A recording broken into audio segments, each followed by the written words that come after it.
Hello! Hello, welcome back to the streams. Hi! Hello, I'm Icarus, and these are the streams. Today we will be going into Final Fantasy 14 for Final Family Fantasy Funtime 14, or as we call it. My cousin Epsilion and I go through Final Fantasy 14 together. We've been going through the entire game. We are now in Shadowbringers, so that is like the third expansion. So you've got the main, which is Realm Reborn, then you've got Heavensward, and then you've got Stormblood, and then you got Shadowbringers. So we're in Shadowbringers. We're pretty early in it. So there will be spoilers for everything up to that point. Please no spoilers for anything in Shadowbringers or after, for end of Shadowbringers or Endwalker or anything like that. We do like to experience it organically. We really like the story, so we're trying to just kind of go at our pace with it. There will be discussions. There will be like breaks in the pace. That's just how we go. This is really just our time to chill. But you're free to hear Chill Hill too, and do chat as much as you want. So yeah, without further ado, let's go ahead and get the man in here, and we'll go ahead and get started. And hopefully this thing doesn't go crazy. Hold on. Let me get him up. Hello.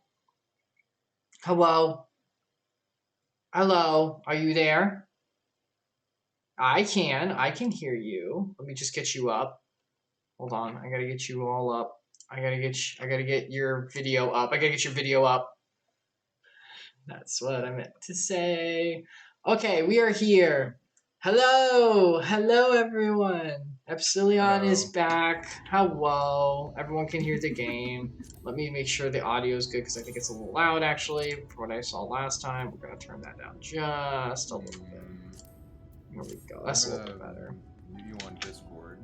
Okay, yeah. Mute me here, and then you can hear me on the streams and hear yourself on the streams. Mute you on Discord, so I can hear you delayed. Okay. You can hear me delayed. You are the best cousin. I love you, and you're wonderful. You're quiet? Okay, maybe I can turn you up. Let's see if I can turn you up. Let's see if I can.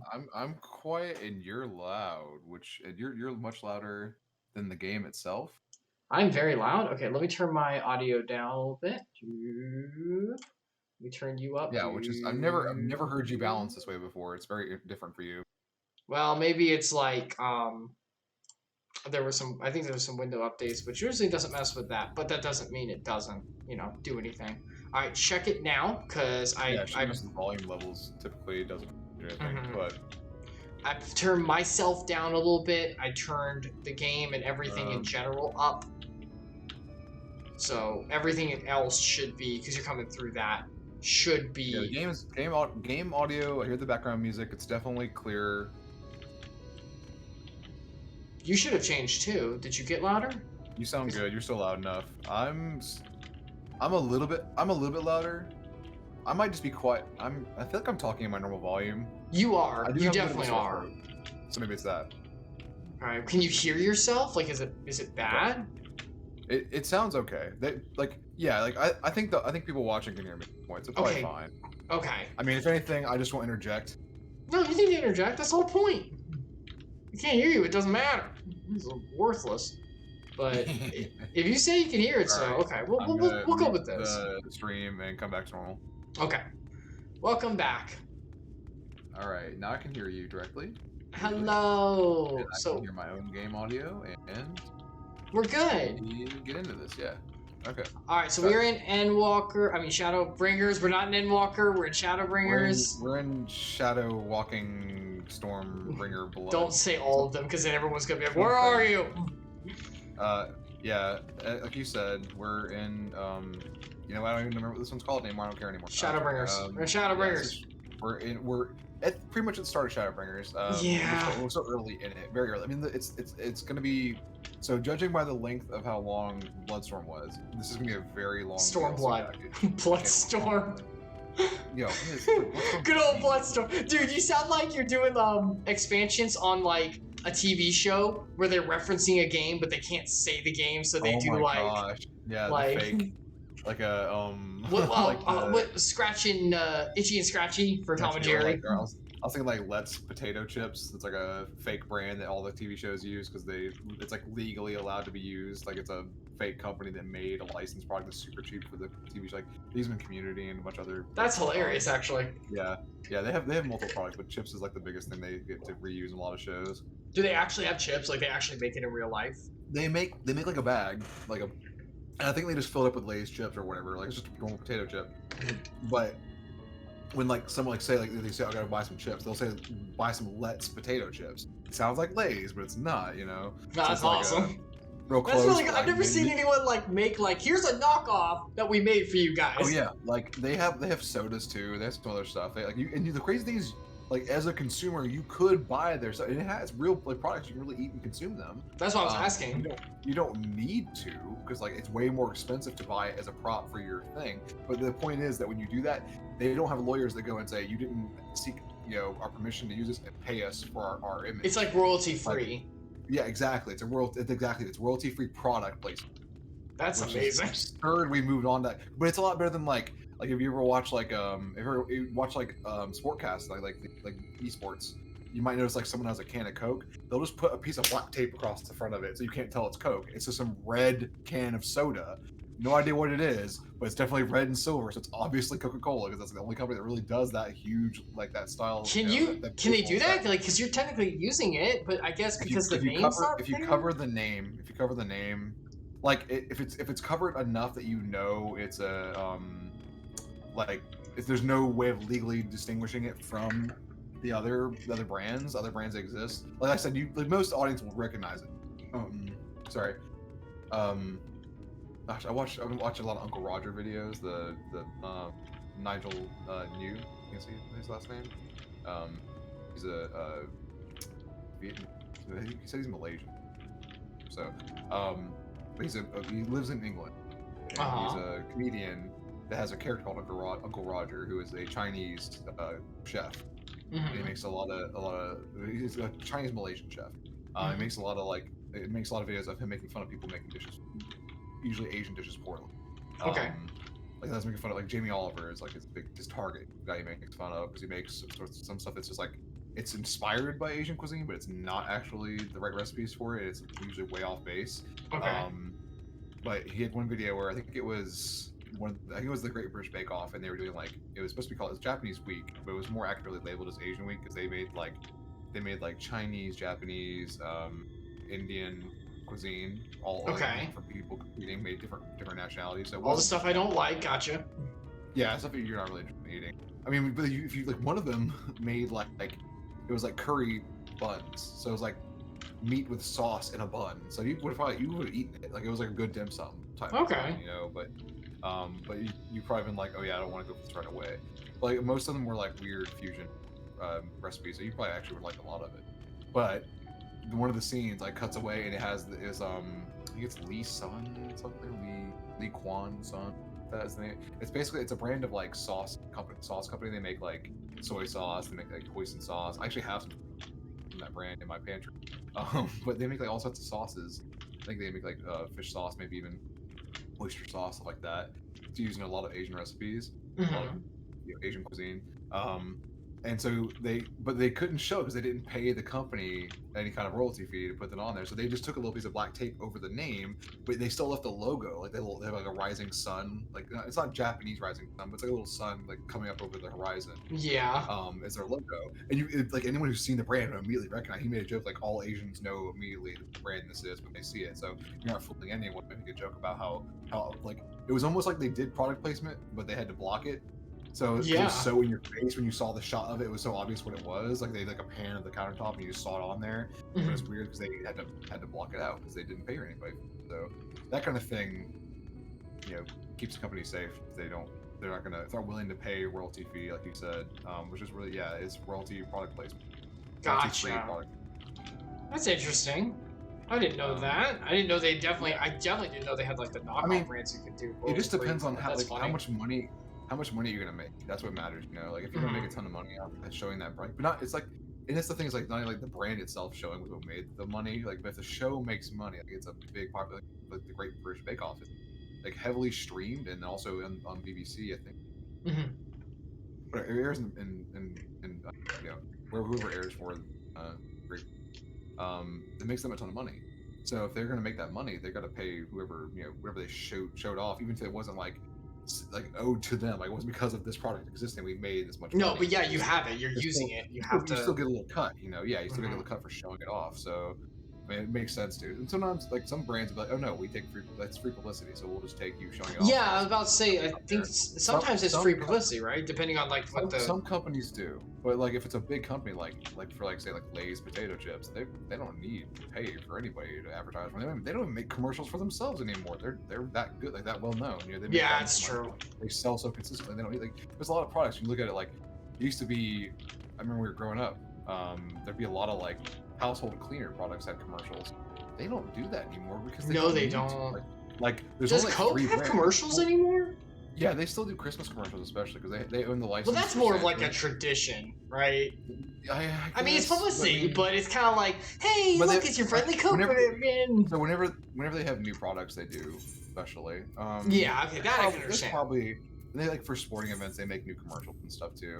Still, but I mean, like it's fair as far as like just having a generic commercial just to show off the Coke product, probably not so much. But the crazy thing is, like, when you think of like household cleaners, there's only like 3 companies that make household cleaners now. Like, they're all part of like this. There's a sub family. There's a sub product within a family that makes all that stuff. Because there's like Johnson & Johnson, Unilever, and one other one.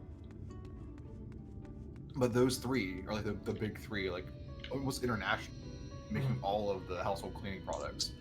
And so they don't really need to make commercials because they're competing with the 2 other competitions. They're not monopoly yet, but they're pretty close. And if you're going to buy one of the products, you're going to buy one of their products. It doesn't matter if you buy, like, say you buy, Tide and Gain are actually the same company, I think.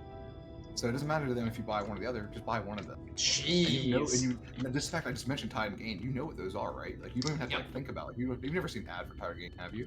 Nope. I mean, they used to, you're right, they used to. Yeah, when like the 90s, but like not like since like the 2000s. Like, these companies realize we don't need a marketing budget or stop wasting money, like millions of dollars on marketing. Just we exist, we'll make money. We're here. We've reached the pinnacle. I mean that's how like good products do that though. Like word of mouth is always a better salesman, like any kind of ad saying. I mean, you don't see you don't see commercials for Band-Aid. Yeah. Well, I mean, yeah. You know what? It's technically a brand. It's a brand. Yeah, I know. Oh, I know. It's the Kleenex. It's one of those things that's been around so long. It's always the dominant brand that everyone just knows that the thing as that. But yeah, a bandage, a quick small adhesive, a bandage adhesive. It's not even. Band-Aid is not the product. It's the brand. But now that you say that, I actually don't think I've ever even seen the Band-Aid commercial. Me neither. So, no, you know what? I think I have for like the Flintstones or special ones. I think I've seen that before. But that was like early. We're talking like 90s. Not generic. Maybe like early 90s, like mid 90s. Maybe then they had like the Flintstone themed ones. I think they did. Yeah. But I was gonna say the only I could maybe think of, like, I remember there being like a Neosporin commercial when I was a kid. And it's funny because I think like Kung Pao has the Neosporin joke in it, and I'm like, I bet people watch that, like even my age watch that, and they're like, what is Neosporin? What are they talking about? Like what? Like they wouldn't recognize the Neo, like that whole jingle. I don't recognize it. I don't recognize it. Yeah, see? I barely remember that existing, and I must have been like 2 or 3 when I saw that commercial. I can barely remember that being a thing. Jeez. Like, now that I think about it, you know what commercials used to be huge but aren't around anymore? Cereals. Oh, that's actually a like children protection issue. I don't know how you want to. I'm not the really right, but yeah, because most of the cereals had mascots that only appealed to children, and because they were predatory, because the children did not need to eat those sugary snacks as a breakfast item, so they start like there's legislature to remove both. And you look at a lot of boxes of cereal now, very few of them still hold on to their mascot. Or they do, it's like really small. They're not allowed to like advertise. Is Chuck E. Cheese predatory then? No, because it's like a amusement park type thing. They're not. It's not the same. Like, yes, you go there to have fun. What about McDonald's? For you, McDonald's doesn't promote with the mascots like Ronald McDonald as much anymore either. That's much more limited now. They don't make new statues of them anymore. Wait, how is it predatory? I don't understand. So with the cereals, it was particularly bad because it was just a sugary sweet treat. It wasn't good for the kids. But that could be said for any candy. That's true. but the way that they advertise cereal is that it's healthy, but it's not actually that healthy. Like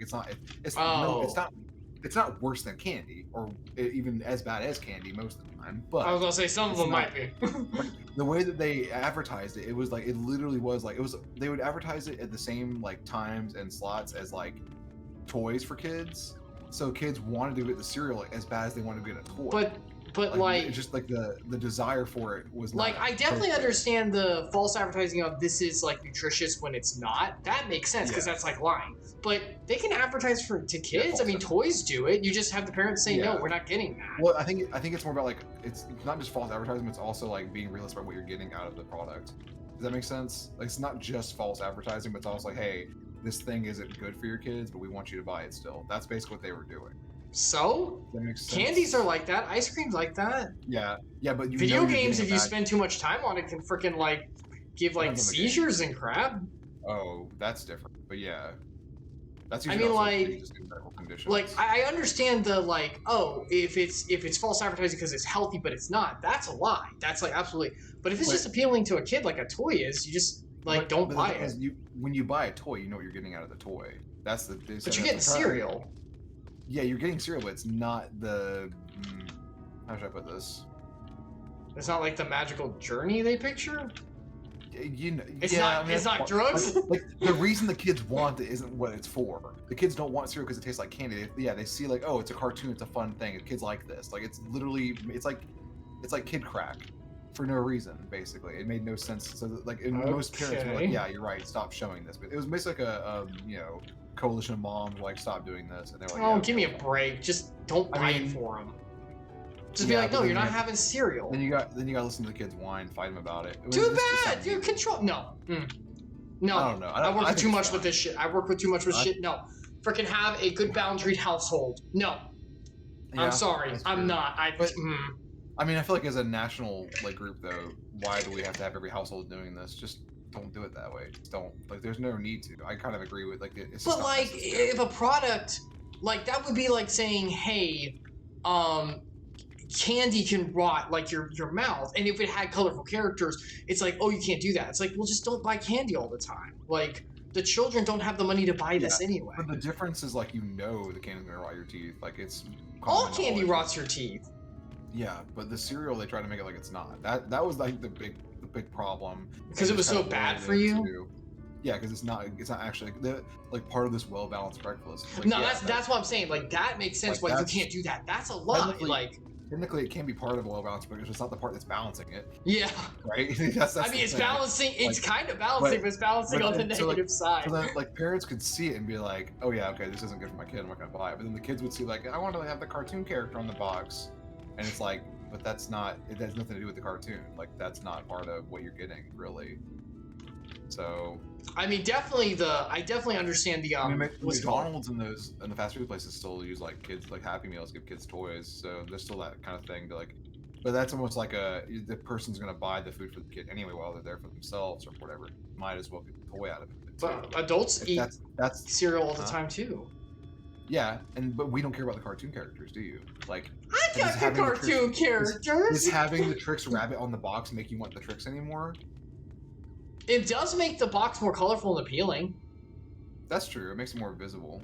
I'm not going to deny that. That's absolutely true. But you can like, I will look at boxes that have a mascot over those that don't. The Special K cereal is usually better for you in general. But it's just like cornflakes with some other stuff added. And how many people buy that? Like I look right over those. I was gonna say the box actually is kind of flashy, honestly, for a plain cereal. It's not like Raisin Bran where it's like, oh god. I stare at it and I feel older just looking at it. That's not that Raisin. Freaking Raisin Bran. Special K is about as healthy, or if not, sometimes more healthy. I think some certain versions of it. Some versions, like if you get like the was it like one that's like pecan and caramel or something, that's like sugar coated crap, like Frosted Flakes anyway. You might as well get that. But like, it's probably a little bit. That one, like, those boxes look a little bit more appealing, and so I don't feel bad looking at them. But like, they taste fine. We have some in the cabinet right now. When we used to, maybe we got some Chex last time anyway. But yeah, I mean, yeah, Chex is boring. That's a good one to call for being boring. Good old Chex. but it's healthy. That's why we got it. So Did you know that I figured out recently? I think I remember because I did know this at one point. I was watching Game Grumps do like a stupid they do Grump like this thing where they do stupid challenges and stuff. They were doing like all these different cereals. I did not know that Cheerios had just a Cheerios and Honey Nut Cheerios was different. I did not know Cheerios does not have the honey it's just the Cheerios with nothing. So you thought all Cheerios were Honey Nut Cheerios? Honey Nut, I thought Honey Nut was the base. I knew there's Frosted and all the other weird ones. I thought Honey Nut was the base. Do you remember the bee commercials for Honey Nut Cheerios? Yeah, absolutely. They didn't have bee commercials for the Cheerios because I never saw a Cheerios one. But now I think about it, I remember them now, but I had completely forgotten that there was just Cheerios without the Honey Nut part. I love Honey Nut Cheerios. It's my favorite cereal. Yeah, actually, I don't mind it either, but Sasha can eat them because there's stuff. Oh, jeez, yeah. Oats. Yeah, we were trying to find. Like, she was like, "Oh, I like Cheerios." She remember eating them when she was younger. I guess she had smaller amounts of them at a time. And then we found out there's no version of it that doesn't have oats, like some form of oat. So. Well, it is honey. It is. No, never mind. Honey Nut would be that. Okay, so we are here in the game. We are in the other world. We got transported here. All our friends are here. The real world, they're all comatose. We're in the first. We're in the first, no longer the source. The source is our original world. This is an alternate timeline where light won. The light side won. We came imbalanced heavily to the light, whereas the source where we're from is nearly perfectly balanced. Yeah. We're like the center world of the 13 worlds. And so now it's bad, and there are sin eaters which eat people and stuff. It's real bad. And so we have to fight against them. Oh, we found out last time they're actually the people who didn't make it. Yeah, the people. The wall of light. Yeah, and some sin eaters turn people into sin eaters, so it's like a zombie situation kind of thing. Yeah, it's zombie infection type. But like zombie infection in like the really hi-fi ones with like the monsters that actually do stuff. Sorry, with the hospital that we talked about last time. That's where we're going. Yeah, we're gonna go there now. Was that implied that when people start to die in general, or only if they get attacked? Only if they get imbued. But it sounds to me like a lot of people who die end up that way. Like it's like a zombie apocalypse situation where it's like if you die by natural, it's like wow, you're one of the best in this world. You got the great deal. Yeah, you got to go to Valhalla.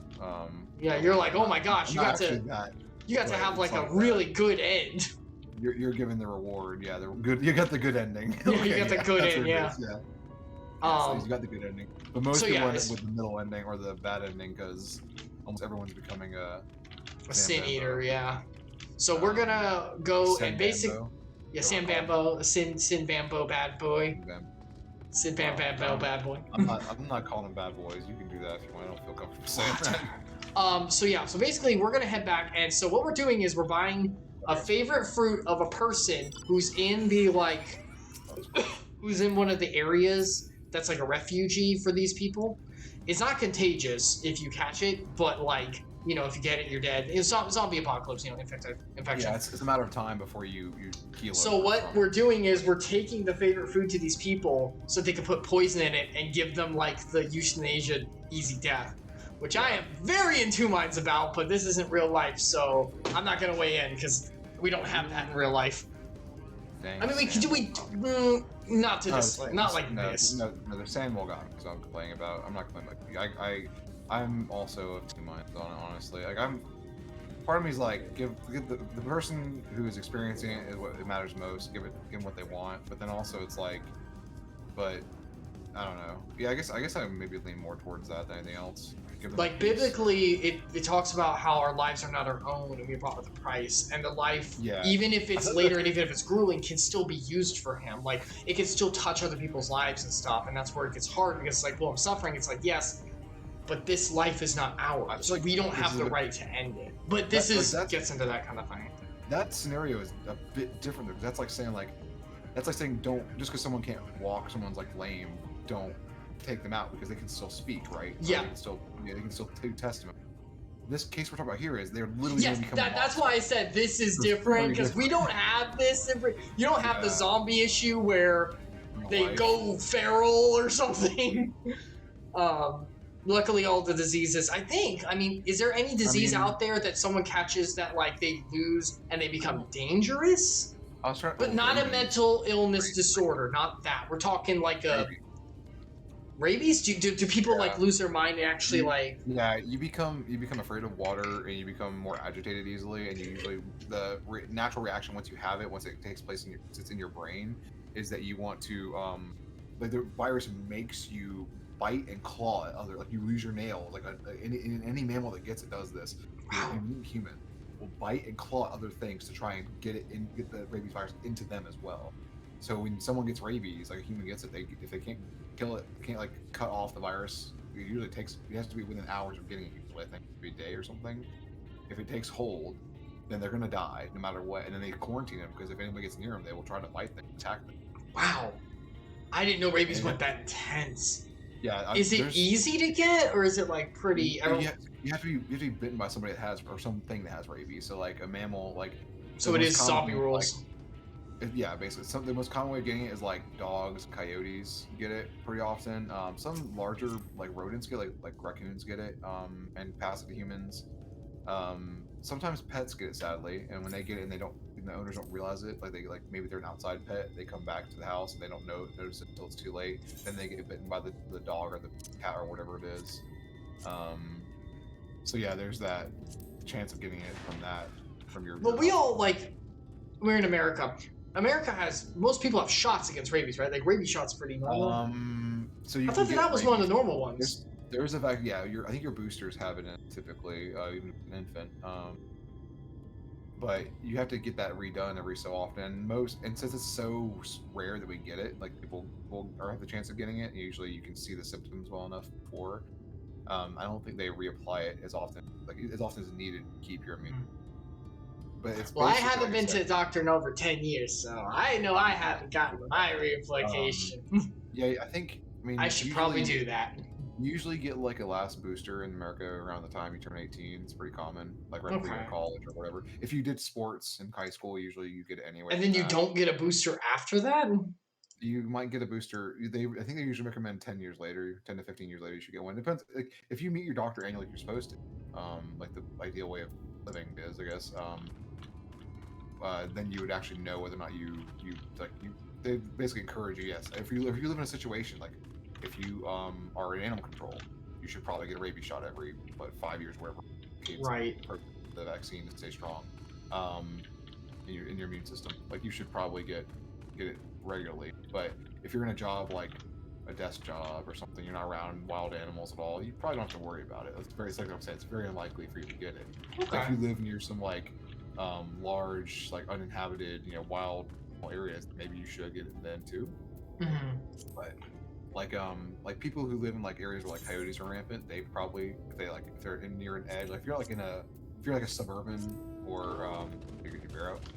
If you're a suburban area, if you're like a suburban area or like a rural area, like really far suburbs or rural area, then you probably should keep up on it. But also, they tend the CDC and some other groups tend to track where the higher population of rabies is, even the wildlife is possible. So they kind of give a hey, if you're in this area, you keep an eye out for the animals like this, listen, and then if you don't notice them, then you're probably fine. But if you see some, maybe it's a good idea to get the shot just the vaccine. So, it's okay, Epsilion. I threw presents at the ones who were plagued, so they'll be good now. Oh, they got Christmas cheer. That solves everything. I've watched movies. I know. Yeah. Yeah. All right. Charlie Brown. So let's see. Oh look, Alice kind of has Christmas outfit. Look at her. She got the red with the fur. That's her first world outfit. I never noticed. Usually she wears blue. So yeah. Interesting. But now Alfino's blue boy and she's red. I think they're trying to distinguish between the two even more. He was almost always white. He had white with under blue, navy royal blue. He always had some kind of blue thing going. She has a little bit, but he had more, so I think they swapped her to red. Okay, that makes sense. Because Lisa's gone, the other one who wears red. She's wearing the all red dress. Yes, she is. She's rocking the all red dress. What are they called? Well, she's a human, but she's Alamegan. Yeah, she's Alamegan. Yeah. I mean, she's well. The Alisei and Alfino are Oh, they're not elven. What are they called? no, they're not even. They're not even the elven equivalent. They're something else. I think that they're like, I think they're a subset that's technically different. Louis Swa is that. He's the elven. Yes, but I don't think he's the main elven one either. Like the head of Yeah, no, they're not the lead one, but they're that race is what I'm saying. I think so. I think that they might be their own race. And I think they are. I think they're just part of elven. I think they're just young teenagers. I'm not sure. I know they are young. Sure. That is true. Maybe they get the long necks as they go forward. Yeah, I mean, if you look at them for teenagers, their necks are kind of like they're like normal length. They're like human length right now. And then they become. They get more lanky. I mean, the whatever the elven was in, I think it's actually called elven in 11. I can't remember what they're called in this. I'm sure. I think you did look it up, and they were elven in 11. In 11, they are like really long. They have like the creepy like giraffe necks going. That as a race like, entirely. Yeah, I find long necks freaky. I mean, it's like not appealing. Because it's uncanny. It's like. Yeah, it makes me. And no offense to anyone has a long neck. We're talking about like. The long neck, like if you see the elven type race in here, it's not like any human would have. Even the most. I mean, there are some people that do like weird neck stretching, like they have those. No, okay, I meant naturally. So, if you're doing it artificially, that's on you. You're choosing that. Yeah, that's what they look like. They like those. They look like Zelda. What is it called? What is Ganondorf's race? Oh, the Gerudos. Gerudos. Sorry, they have long necks.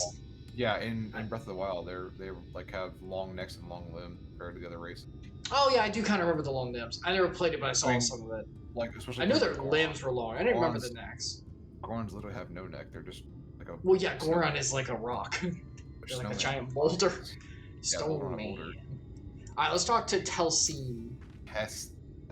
Tesleen, let's administer the poison. Time to do the deed. You're back. I hope you had a nice time. You know, before we don't have a nice time. Did you manage to find a nectarine? Yup. Here comes the butt fruit. Why do I have so many items? Yeah, I've got a few. Thank you. Alice's explained why I wanted this, has she? I can see it in your eyes. I can see it in your eyes. But we may not need it just yet. I spoke with the others and we've decided to keep an eye on Hallrick for now. We're not going to euthanize yet. Thanks to you, though. If his time does come suddenly, we'll be ready to send him on his way with a taste of happier days. I mean, if it comes suddenly, we're not going to put in a fruit. We're going to, like, smash that thing down his throat. Yes. Right? I guess. Maybe they'll keep the fruit just in case. Well, nothing good is going to happen for a while yet. So let's see what we can lighten the mood. We don't have our gloomy faces. Don't worry, I already threw out the presents. Everyone's got Christmas joy. We're good. We're in your patience. I think it's time that we for a welcome meal, don't you? Take a seat. Make a nice stew. Don't you need us to collect like 5 ingredients first? Isn't there some monster you need us to hunt? Try this on a minigame where we make the stew ourselves now. I'd take that over going to hunt. They keep giving us all these stupid. This isn't Pokemans. Oh, yeah, the new one. I played the new one. Yeah, I mean, you see, it's not glitching all over the place. You actually have things where it's. Nope. Because would you like another helping? What you heard about? I made a little bit more no, today. because Baramba was so nice to me to buy Sonic. I already had too many games I had to study, so I was like, we'll have to wait if I'm gonna do the Nuzlocke thing. Lord's will, you really are amazing, God, you are. Oh, yeah. All right. You know what? I will wait. God surely provided not making you play 2 brothers at the same time. Sonic is honestly not bad. I would argue it runs so much better than what I've seen. I've not actually watched your streams on this. I should watch them. It's fun. It's man. But all I have for reference is Donkey's video. I tell you right now, it is not as bad as what I've seen for Sonic. Not at all. Donkey's video is like he was playing 2006 version. It was not. No, it's not near that bad. That's what it looked like the entire. Like he was mixing in with Dream, and honestly, it looked better in Dreams. It was not that bad. No, I have not run into too much, man. But even if it was nearly as bad as what he put. Still not as bad as Scarlet and Violet. No, dude. I don't even watch because I've been trying to keep myself pure, but I've seen like little, like just the snippets of the stuff. It is everything. It is like because they can't. What do you mean how? You're a technological guy. The hardware can't handle it. I mean, I have to look at. I know some of the. It could barely handle Arceus. Yeah, that's what I was thinking. They have Arceus as a playground to figure out how to do this stuff right. What happened? Like, but Arceus has the team make Arceus zones. Not work on this game. But Arceus has zones. This has true open world. I don't know. You would know more than me, but I know this one has true open world. It doesn't have the zones. It must be that okay. So technically, yes, Pokemon Company, Game Freak is separate from Nintendo, but they should. They're like Nintendo owns like 50% or whatever Game Freak, something like that. But some majority holding. They have to have had the opportunity to say, hey, team that worked on Breath of the Wild, how did you do this? Because Breath of the Wild runs. I mean, there are like very few glitches in Breath of the Wild. And there's some pop in here. It still looks not great, but yes, it doesn't. It doesn't have glitches. For the fact that they switched. Oh, I'm sorry. I'm sorry. You said Breath of the Wild. I was thinking Arceus. Yeah. Continue. I'm sorry. Yeah. But saying like outside of Pokemon Company, outside of Game Freak should be able to go to Nintendo. Like, how did you get Breath of the Wild to work? Because Breath of the Wild has pop in, but it actually looks good most of the time. Like Breath of the Wild, considering the Switch. No, you're right. It's hardware is the main issue because the Switch basically is just a glorified phone. And it's 6 years old. Did you know it's 6 years old? Yeah. Well, no, actually, okay. So the console came out in early 2017 international. It's not 6 years old yet. It'll be 6 years like in March, I think. Okay, so it's 5. It's 5. Being out in public hands, it's getting close to 6 years. But technically, yes, the hardware itself, actually, like the dev kits that were made, that all this stuff is based on, I believe those were actually built in like 2014. So I believe I remember reading that the dev kits first went out in early 2015. Yeah, but the final version was more than the dev kits, right? Like, it's a little better. Here's the other thing about that. The CPU in the Switch is a Tegra, I think it's a Tegra A1, Tegra T1, I can't remember what it is. So it's like one of the original portable processors that NVIDIA made to use as a tablet processor. It was also used in the NVIDIA Shield. The generation or the variant of processor is like one off from what they used in the last NVIDIA Shield, like the last portable console NVIDIA Shield, not the plug-in, but the actual handheld. So what you're playing on is just an NVIDIA Shield that has controllers that come off. Or if you have a light, it's not even that. It's just an NVIDIA Shield, basically. So the NVIDIA Shield came out, I think, in like 2013. So basically, Nintendo saw the Shield and was like, we can make that into a full, not just be a way to play. Because the Shield is intended to be like, oh, I can stream my game. Like, I have a computer that has an NVIDIA graphics card and use like Shadow Play or whatever to stream the game from my computer to my handheld console. Play it in my if it was a portable game console that was playing on my computer. That was what the Shield was supposed to be. So Nintendo turned that into a full game console. Jeez. Yeah. I mean, it's old. I mean, that's the other thing is that it's basically a high-end phone or tablet. That's all it really is. I guess another thing is that maybe Pokemon was run on an old Pokemon engine or something akin, and Breath of the Wild's run on something newer, like an engine kind of thing. No, because they made the even if they reused like the Arceus engine, that was made way after Breath of the Wild. Maybe it's still a crappier engine though. I mean, that's true. It's probably less. That's the thing about Breath of the Wild. Breath of the Wild got delayed because Breath of the Wild was originally going to be a Wii U game. That's right. I remember that. It was going to be this. Like that keeps happening with Zelda games where they try to make it for the last console generation. You're like, no, it's the new consoles. It's the launch. It's the launch. They did the same thing with Skyward Sword. Skyward Sword came out for the Wii, and then they like basically made a slight release for the Wii U. And then they ended up postponing Breath of the Wild. They made it only for the Switch. So they could sell the Switch. Basically, they knew if they didn't do that, it would be sold for Wii U. But the Switch, delay gave them time to do the optimizations needed to work on them. And that's part of the that game is from a I don't know the code obviously, but from the standpoint of a developer, you can see there's clearly some crazy optimizations happening in that game. Smooth.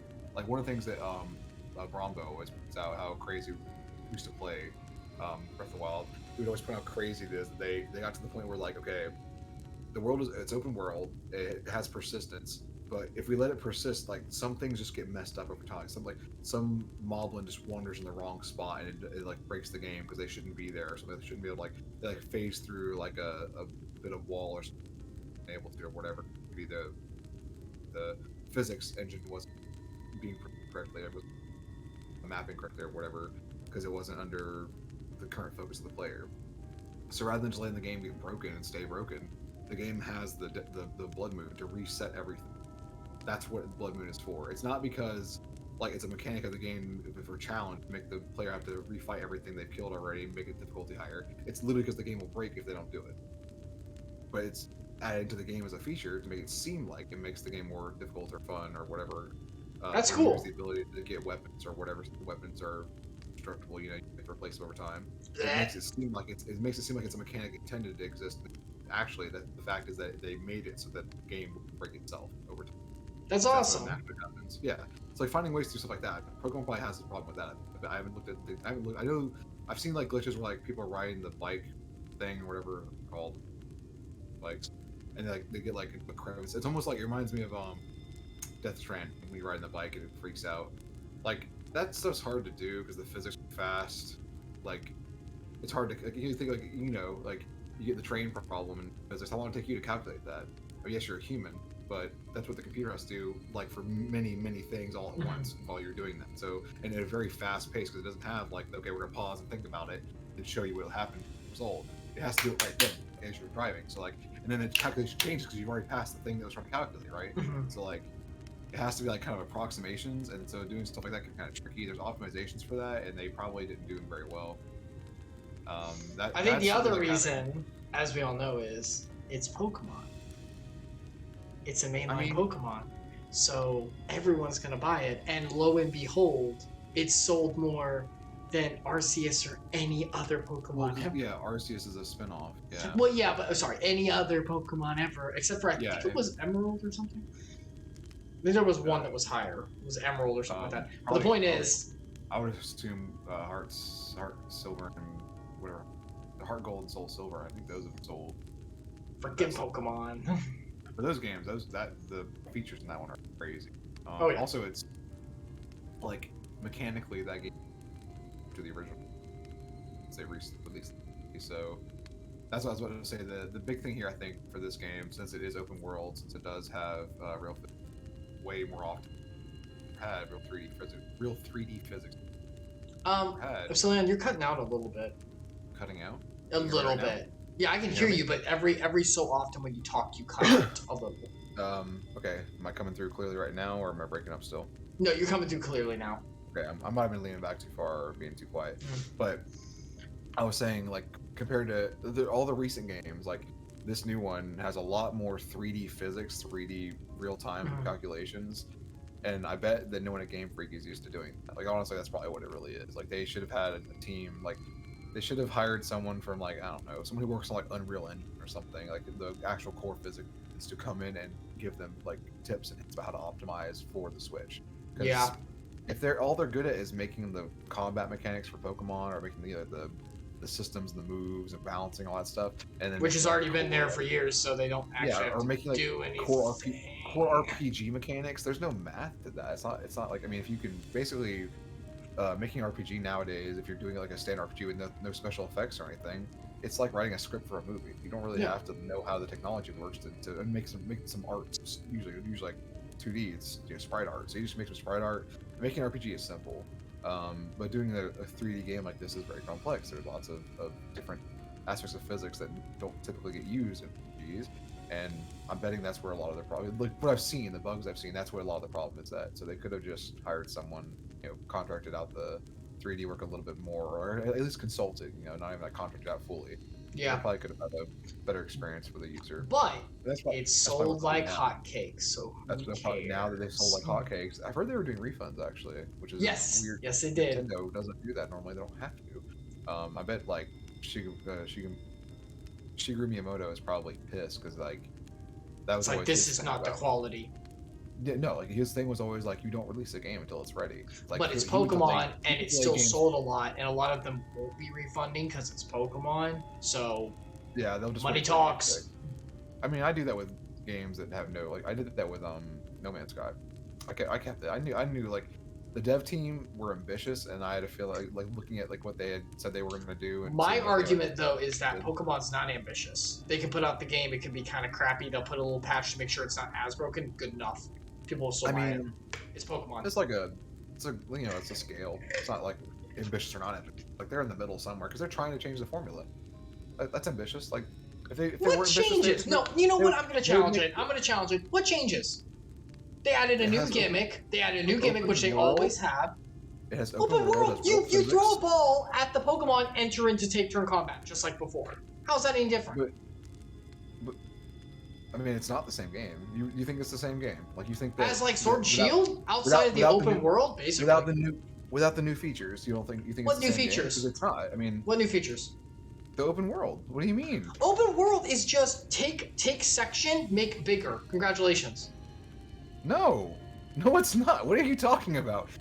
Like, how are you interacting with anything differently? Tell me that. You walk up to trainer, you do a battle like you always have. But you can't control. Okay, in the normal game, there's only one view. Like there is way more going on to make the In game Sword and playable like Shield, that. you have multiple views. You could turn the camera as much as you wanted. Only in the wild area. At least from I've not played that far. I'm only like on the first gym. But when I played so far, the second gym. But only what I've seen so far, you don't get most in towns. You still have fixed camera. It might pan and move as you like walk a curve or something, but it's still fixed camera. So You could turn the camera. Big freaking deal. okay, well, I mean, that's something, but like, how does that change because I gameplay? can't- How does that change engagement? that's a different engine. It's literally a different thing is being calculated and done here that's not done before. Now, But what how you're does saying- that yeah, how does you're that saying- boost you're saying that enjoyment? You're saying if they, well, I mean, because people want to experience the world in that way. They want to be able to have their own view of it. I mean, guess. it doesn't change like the gameplay mechanics. I mean, if you want to play Smogging, go play Smogging. Like that's if that's what your argument is. Well, no, like, my no, argument no is different like than that. the formula hasn't changed much. Like you still do gym battles, you still do take turn battles, you still have the eight. They also made gyms non-linear in this one. So Yes, I don't agree with how they did it. I think the way they did it is stupid. But like I know that there's a different challenges because there's gym route, there's the collect thingy, route thingy, and then there's the Team Rocket whatever route. I get that it's like, oh, that's cool, you can pick. Spoiler, you have to do all of them. And you have to do all of them by a certain point because it gatekeeps some of them. yeah, If you which get is to what- like a certain gym, it's like, oh no, you can't do this. You have to go do the Team Rocket base thing. It's like, since this is Ocarina of linear. Time- It's just not linear, but it's linear. You since just get to Ocarina of pick which Time- one you want. Since Ocarina of Time, Zelda's been considered a non-linear RPG, but it's not because everything's gated, like you said. There's like certain things you can only do once you've done another one. They have weird. It's so like Zelda actually is a weird formula because you know how like if you're in a dungeon, there's a key. You got to use a key to get to the boss or get to like another part of the dungeon sometimes, depending on which Zelda game you're talking about. Right. That's what the entire game is, though. If you look at Yeah. between dungeons, there's an ability or something else. It's a key. Yeah, that lets you get it's- to another part of the game. It's segmented. Yeah, absolutely, 100%. There's and so they probably did the same. I haven't looked at Pokemon Scarlet and Violet that well, but I assume they did the same thing there because really, if you're going to give a narrative, you have to constrain it somehow so it's not like a fully open world version of the game would be no story. It'd be the player makes and they did. I remember actually I was part of a survey for Scarlet and Violet to ask what aspects of the game, like what you'd heard about it, what you thought would be interesting, and they kept trying to hype up how much this game is you write your own story. It's your story now. And I was like, this is not what this game is not going to be that. They want it to be that, but this game is not that game. And that game is going to be like some crappy Pokemon MMO they make probably when I'm dead. Yeah. But I mean, Yeah. realistically, knowing Game Freak, but I mean, like maybe by 2050 we'll have something like that. Is my like wild spitball. But having a game where there's literally no story, where it's like a full open world experience, like an MMO, you make your own story. That's not gonna happen for a long But time. you could And do that's what something like, they but Breath of the Wild did open world with a story, but you got to tackle it how you wanted. Yeah, I mean the problem with that though is that Breath of the Wild had, I mean, I guess there are collecting things in Breath of the Wild, but they're not like you can do the shrines, but it's not the same as like collecting all the Pokemon. I think the big issue is RPG levels. Because Breath of the Wild, it's whatever weapon you have. Technically, you get hearts. You do get stronger, but you can.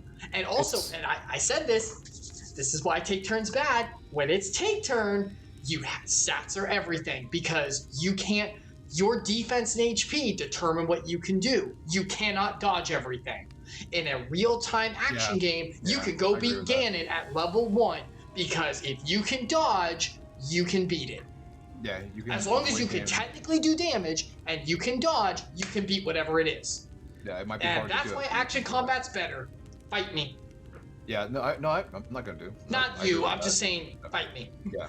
I mean, that's why action combat Pokemon. Well, that'd be really hard. You already make it barely a list of a Pokedex, like 150. Keep it to a small amount and give them all the ability to fight real time. Yeah, I would love to see them do that. I don't know if they'll ever try to tackle that concept. I'm surprised someone else has it, actually, honestly. Because there's like Temtem. Temtem is hugely successful for. But it's still take turn. It's a third-party Pokemon game. Yeah, that's what I'm saying. Like, how is that? Like, Nintendo hasn't taken them down, which is crazy in the first place. And then because they do it with everybody else. But then that game is successful, and it's the same game. So like, yeah, I would love to see someone else come along and be like, hey, here's a monster training simulator game where you actually get to fight real time, like you're saying. Like the first Digimon game almost has that, but it's like you command them and then they act based on cues, and that's messy. We've seen how messy that is. So I know you want the whole trainer thing, but just let us be the Pokemon. Like, come on. Dragon Quest monster, is that what? I remember it was Dragon Warrior monster. What it was called, the one for the Game Boy. I don't remember. That had a weird like. It was like a priority system. I don't know how you want to call it. It was like there was like attack, defend, special, and then like don't act, pass. I think it was called pass. Yeah, and so you could like, and then like different monsters had behavior, like natural tendencies to do certain things, and so you could like, especially if they didn't like you, they would just do their tendency, or they would like defy you intentionally because they didn't like you. I think like it was like a scale, like very negative, very positive. The more they liked you, the more they would just follow your exact command what you told them to do, and then if they like. Really hated you, if you told them something, they would try to literally do the opposites. If you told them like defend, they would attack, or they would use special. Could you? Wow, this would. Okay, I'm not asking for this because it's way too far. Could you imagine a Pokemon game where you play the Pokemon, right? Like we talked about, and they have that scale, and so if they start to like you more, they would be like 1 for 1. But if they didn't, there'd be like lag on the moves, or they'd like maybe do a different move. That would be awful. I think it would be terrible, but man, it'd feel real. It would feel real, but. You're the coding guy. How hard would that be? No, like that. If that's what it is, it's a scale like that. It's really easy. Like it's really for inputs for your inputs. What do you mean? Like if they like you, they go with your inputs as if you're playing an action RPG. But if they don't like you, they start to miss input or like lag input, and that'd be on a scale. Wouldn't that be hard? It would just be you put you physically would be able to do your input no matter what, regardless. Yeah, of course. It'd be asynchronous, right? And what would happen is if you gave them an input and they didn't like you, they'd have some kind of reaction, and it would, if they did the reaction and it was like defiant, it would delay that, doing the reaction, doing the animation of that, whatever that would be, or like their noise or whatever, that would delay the attack. So it's already putting in your delay. Like there's definitely would that be hard to code? Real time. No, it's still really. That sounds hard to me, but I'm not the guy. It'd be a calculation that happens, real quick, because it's just checking a number. That's stats again, bro. That's all that is. Wow. Really, get down to it. Yeah, that one's actually not bad. Now, what I was gonna say with Dragon Warrior Monsters is crazy is that they had a thing where you told them, okay, I want you to do this style, and so I'd be like, oh, I think it was just dragon was what it's called, and it was just like a traditional European 4-legged dragon with no wings, like that. I think it's called dragon, I think. But anyway, and it had a special, it was breathe fire, and it hit all 3 enemies because it was a 3-on-3 fight system. Right. All 3 enemies got hit by the fire. So I would tell him, do your natural style, and it was use special, and he would just breathe fire every turn, basically, unless there was only 1 enemy left, and then he might just do a normal attack where he like reach out with his claw and scratch. Was he smart enough to know that? But it had a little AI. It was mostly priority. It was like a priority chain thing. It was really simple to do, like to implement coding wise. Because it was also for the Game Boy, it could be too complex. The Game Boy isn't very powerful. But even having something like that would be awesome, Pokemon, because then it'd be like, okay, they have personality. You can tell them to do their thing based on their personality. I mean, let's be honest. That would. But that why would. not use nature? I will say this. I know someone who would hate this. The competitive scene would deny this and hate this like crazy. No. But for the practical scene, that'd be freaking awesome.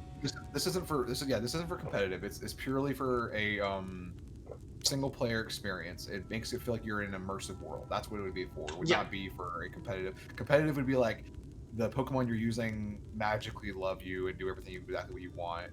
They don't have AI. It's all individual directed, and it'd still be turn-based. No way to do it. There wouldn't be a competitive having a competitive real-time scene would probably it'd be separate from traditional turn-based. Sure, you know what I mean? There'd be two camps for it, and that have to stay separate. You're right. I was gonna say that technically, since I think Pokemon Let's Go Pikachu and Eevee, they've had I think it was that one. It might have been in Sun and Moon now, but they have had a positive scale for the Pokemon liking you, where like, oh, the Pokemon really likes you, and it got hit with it. I remember that. I do remember that. But it would survive because it loves you so much. It'll survive. You get a bonus focus sash. Basically, yeah. Or like sometimes it does a little extra. Like it'll crit more often because it likes you. Mm-hmm. Like that actually is a thing in the game, and they've added that as like a part. There's no negative to that scale though. They don't want players to struggle because of it, especially a little kid. Like you think of a little kid. It's kids. Like, it's kids. It doesn't like me. I'm mad. It doesn't. Like they don't have the patience. So like no, not at all. The game we're talking about would definitely be for like your audience, like maybe the people who played Pokemon as like 7-year-olds, like we did. Like people who were playing Pokemon when they were kids, little kids. Like those people who've grown up, they're in their 30s now. Maybe a little bit older, I guess. Whatever. But people who are in that age group, maybe they would appreciate the game where it was like, okay, I have to be patient because these are like, even though these are virtual living creatures, still living creatures in this virtual, this immersive environment that I want to actually participate in. My escapist fantasy of. Right? I think if you made it simple enough, which yes, but not make it as engaging, but if you made it simple enough, even kids would be able to do it. Yeah. Kids can run up and like smack things. I mean, kids love Tamagotchis. It's the same thing. It's just one-on-one. Whereas, but I mean, like, like the combat itself being real time, I think they could handle like something that was decently simple. Especially if it has the style system. If you have like, okay, this Pokemon by its nature and what type of Pokemon it is, it tends to use these sets of moves automatically. Like this is what it leans towards. And then you'd have to like train it to not use that anymore if you wanted, like train it into another type if you wanted to. Like that'd be a system. It'd literally be like oh my gosh, it'd be shout out to our friend. It would be I know what you're talking about. Victory Road. It'd be Victory Road. It'd be a boxing. Go play on Steam. It's a boxing trainer. Yeah, our friend made that game. But I was saying like that, like what we said, but also integrated where you control the Pokemon directly too, and then have the nature stuff in there as well. Yeah. So if they really like you, you should be able to say, like, well, here's one of your abilities. And that's the thing. I kind of love if they start doing the real time thing. Let's expand from 4. Let's expand from what? Let's expand to have more than 4 moves. Yes. We did our campaign. Oh, please! Do you know how many moves the Stargazers had, baby? It's unrealistic. I love that there's a concept of a move tutor or a move rememberer in the games. Like, I mean, the tutor makes sense. Yeah, that makes sense. You can learn a dog new tricks. What I meant was like sometimes in some of the games the tutor is also the guy who remember the moves they've forgotten. Or sometimes they can teach them moves they should have learned but didn't. Yeah, you can get the moves that you should have learned but like did not. Yeah, as long as it's not like a move you learn from breeding only, if it's something that Pokemon naturally learns throughout its existence. Or if it has parents. One of the generations had that where you could see the moves that should have been bred into it, and you get those too. I was like, what the heck? Why would that even be possible? Like, how is that possible? But I don't know. The whole actually egg moves is stupid too, technically. Like, what is that? I mean, I could see like 5 moves and keep it at that because you have to actually action them, and maybe some moves have like combos or something. Because remember, it's real time now. Yeah, with it being real time, also maybe. So now you'd have get rid of abilities and moves in the current way they are, and you'd have like moves or like abilities or whatever you want to call them. Technically, the new form with the real time, where some are just passive. and some are like one's a reaction, or like there's just always they always have this bonus or something, always have this thing happen, or Well, that would be like, yeah, there'd be different types, like utility moves, damage, right. Because now utility would have a point because it actually affects like an area, or like actual moves that are supposed to be strategic but are useless because, come on, it's take turn battles, you're gonna tell them what they're. Now it actually has meaning. They probably would more accurately name abilities traits if they kept that concept. You know what I mean? Because that's really what it is. It's not a it's a trait. Yes, it's a trait. It's something that's like in other systems that would be called a trait. It's more. But could you imagine if Mud Sport actually did mud on the ground, and in that area electric didn't affect, and you could like position based on that? So in Sword and Shield, there are moves now that add extra environmental effects. I did not know that until I started playing it. Like I was in an area that had thunderstorms, so it was a thunderstorm effect. But then like someone used it wasn't Mud Sport, but it was some other like mud or ground move, and it added a second effect. Another like I was like, oh, and that effect lasts for 5 turns. I was like, that's really cool. They actually made it so there's multiple. Like as long as the effects don't like counter each other. It's like you can't use like Sunny Day and it'll still be thunderstorming. Obviously, like, right? Of course, you only have one. There's some hidden like they don't show it on the screen anywhere. They don't make it very obvious to the player. But like, there's some hidden thing like this is a weather condition, and weather conditions have to override each other. They can't have code. It's like field effects on Yu-Gi-Oh. You only allowed to have one field effect at a time. Well, that's not true. That's what I'm saying. Like you could have like the Mud Sport type thing where the ground is not covered in mud. But you could also have Sunny Day, so now it's a bright, fire increasing. Oh yeah, he's powerful, but also have mud, so electric is screwed up. They had that; it exists in the game. That's pretty good. I'll give them that. Yeah. But I don't know if it was like Violet. Okay, whatever. No. All right. Basically, long story short, Pokemon, you can do whatever you want because you're the biggest franchise in the world. And that's why they make the game the same every time, because they don't have to innovate, and when something's not broken, you don't fix it because you make money. But if you wanted to, real-time action with like Tamagotchi growth kind of things that we actually care. Yeah, let's change the formula a little bit more. I agree. Like I'm me be able to play the campaign in real life. I'm not saying that they don't. I'm not saying that they have changed it. It's not a whole new game. It is not. It is a continuation of a series, and they slightly changed the formula because they didn't just make another top-down. But I would argue that Arceus did that. Arceus is a spin-off. It's not even like. No, I'm saying like Arceus did it. Scarlet Violet went off Arceus. Oh yeah. Arceus opened the door. I can see that. Arceus was the one that did it because everything prior was everything it's always been. Yeah, I was just say like yeah, I guess you could say like, oh, what if Mystery Dungeon was so popular they turned all of the core games into Mystery Dungeon. That's what it's kind of like. Arceus was not, and it wasn't like Arceus was popular. I think it's just they realized this is where this game series has to go if they want to stay relevant. They finally realized we actually have to take a step forward. Finally, Top-Down RPG is only relevant now as a retro concept, like Octopath Traveler type, like that. The Bravely Default, those games are only cool because they're interesting because their story's good. I guess I've never played them, but I've kind of heard things. Their stories are good, and then the combat is just nostalgic because it's based on. It's what, I've done this in the past. Yeah, it's like, oh yeah, I really want to play Final Fantasy, but I'd rather hear a different story this time. But I still want to play the mechanics of Final Fantasy. Okay, go play those games. That's what they are. Man. Like playing Pokemon, like. I mean, they literally need to make new games different because they literally remake the last like the previous generation offset. Like they just made Brilliant Diamond and Shining Pearl. Yeah, that was it. They remade that to go with Arceus. Yeah, it came out. It was basically the same time. It's the same generation as like the new one, really technically. But like now that the new one has these different mechanics that make it a slightly different game, it stands out. It'll stand out. So, and that's the other thing. You always look forward to that, Icarus. In 2028, they'll remake Scarlet and Violet.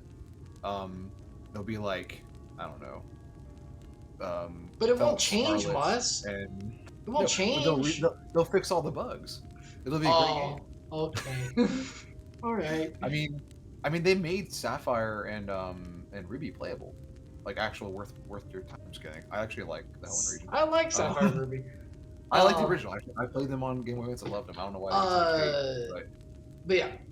But I think one of the other issues, and we're gonna stop after this because we gotta keep going. Sorry. Yeah. One of the other issues is that I've heard like they have a schedule, right? Like they have to put out a new Pokemon every like 4 years or something. Like there has to be a new mainline game. Or else they lose licensing to Disney or something. It's like just like Sony with Spider-Man.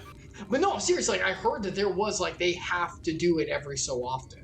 I'm sure the shareholders probably have some kind of like stipulation, like you need to do this to keep our money flowing in. We love having these pockets full of money, and we don't want them to spend. And so that's why, like, I think that because of that, they can't innovate even more less incentive. They can, but even more less incentive because it's like it's back to the Hollywood, playing it safe thing. Yep. Whether or not they try to invest the money, it's the same thing. Like 100%. Nintendo. They're the biggest franchise in the world. Like I said, why fix it if it isn't broken? It's selling like hotcakes. Who cares? That'd be the thing. You figure out the problem. Stop buying crappy Pokemon games. And I did that. I didn't buy Sun and Moon. I'll be honest. I haven't bought a Pokemon game since Arceus. Oh. Because it was different. Wait, you didn't buy Arceus. I let you borrow mine. Yeah, he let me borrow his Arceus. Look at that. But no, I didn't play Sun and Moon or pay for it or anything because I saw it and I was like, I don't like any of the designs. The direction they're taking, it was turning like a weird anime. I don't understand what they were trying to do. Yeah, I like that part. And then it was the same engine that was in. That's why. Yeah. Whenever Sword and Shield came out, I was like, different engine, same engine. Bye. So Sword and Shield has the wild area, which is different, but I played Arceus. Combat's the same. But the overworld stuff is slightly different. So I was intrigued. And I've been playing. I actually really enjoy it. Now I also don't have this sudden hate for turn-based combat that you have. I can't. Ever since I've been playing action, I'm like, no, I can't. This is the most boring. Dude, we're just smacking Excel spreadsheets against each other. The other part is that I play Pokemon now. It's on my Switch. I play it when I'm walking around. I don't play. I literally because I want to cruise. Casual. No. I mean casual. No, literally casual. No. I mean casual. No. I mean like no. I'm serious. Casual. You playing it casually. You're just having fun. Yeah. That's not a hit. I'm literally saying that's good. I literally buy games for that purpose on my Switch where I'm like, I don't want to invest. I don't care.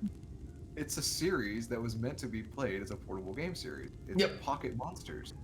But now it's in the big one, like the Switch. But now it can be on the big one. So let's make it that. No. See, that's the problem. The Switch is not a big console. It's just you can coincidentally you can dock it and put it on a big screen. I only play a dock, man.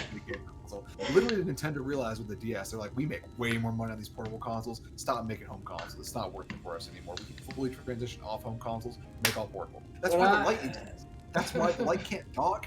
The Light can't. I mean, the controllers not be able to separate makes no sense because that's a great feature. The Light can't dock.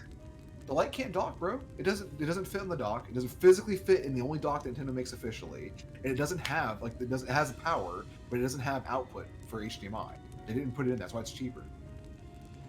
Like they literally were like, okay, some kids don't want to use their TV for this. They just want to Wait, the Light's not the newest one. What's the newest one called? I forgot. No, the newest one is the OLED. Okay, I thought it was the OLED. Oh my god.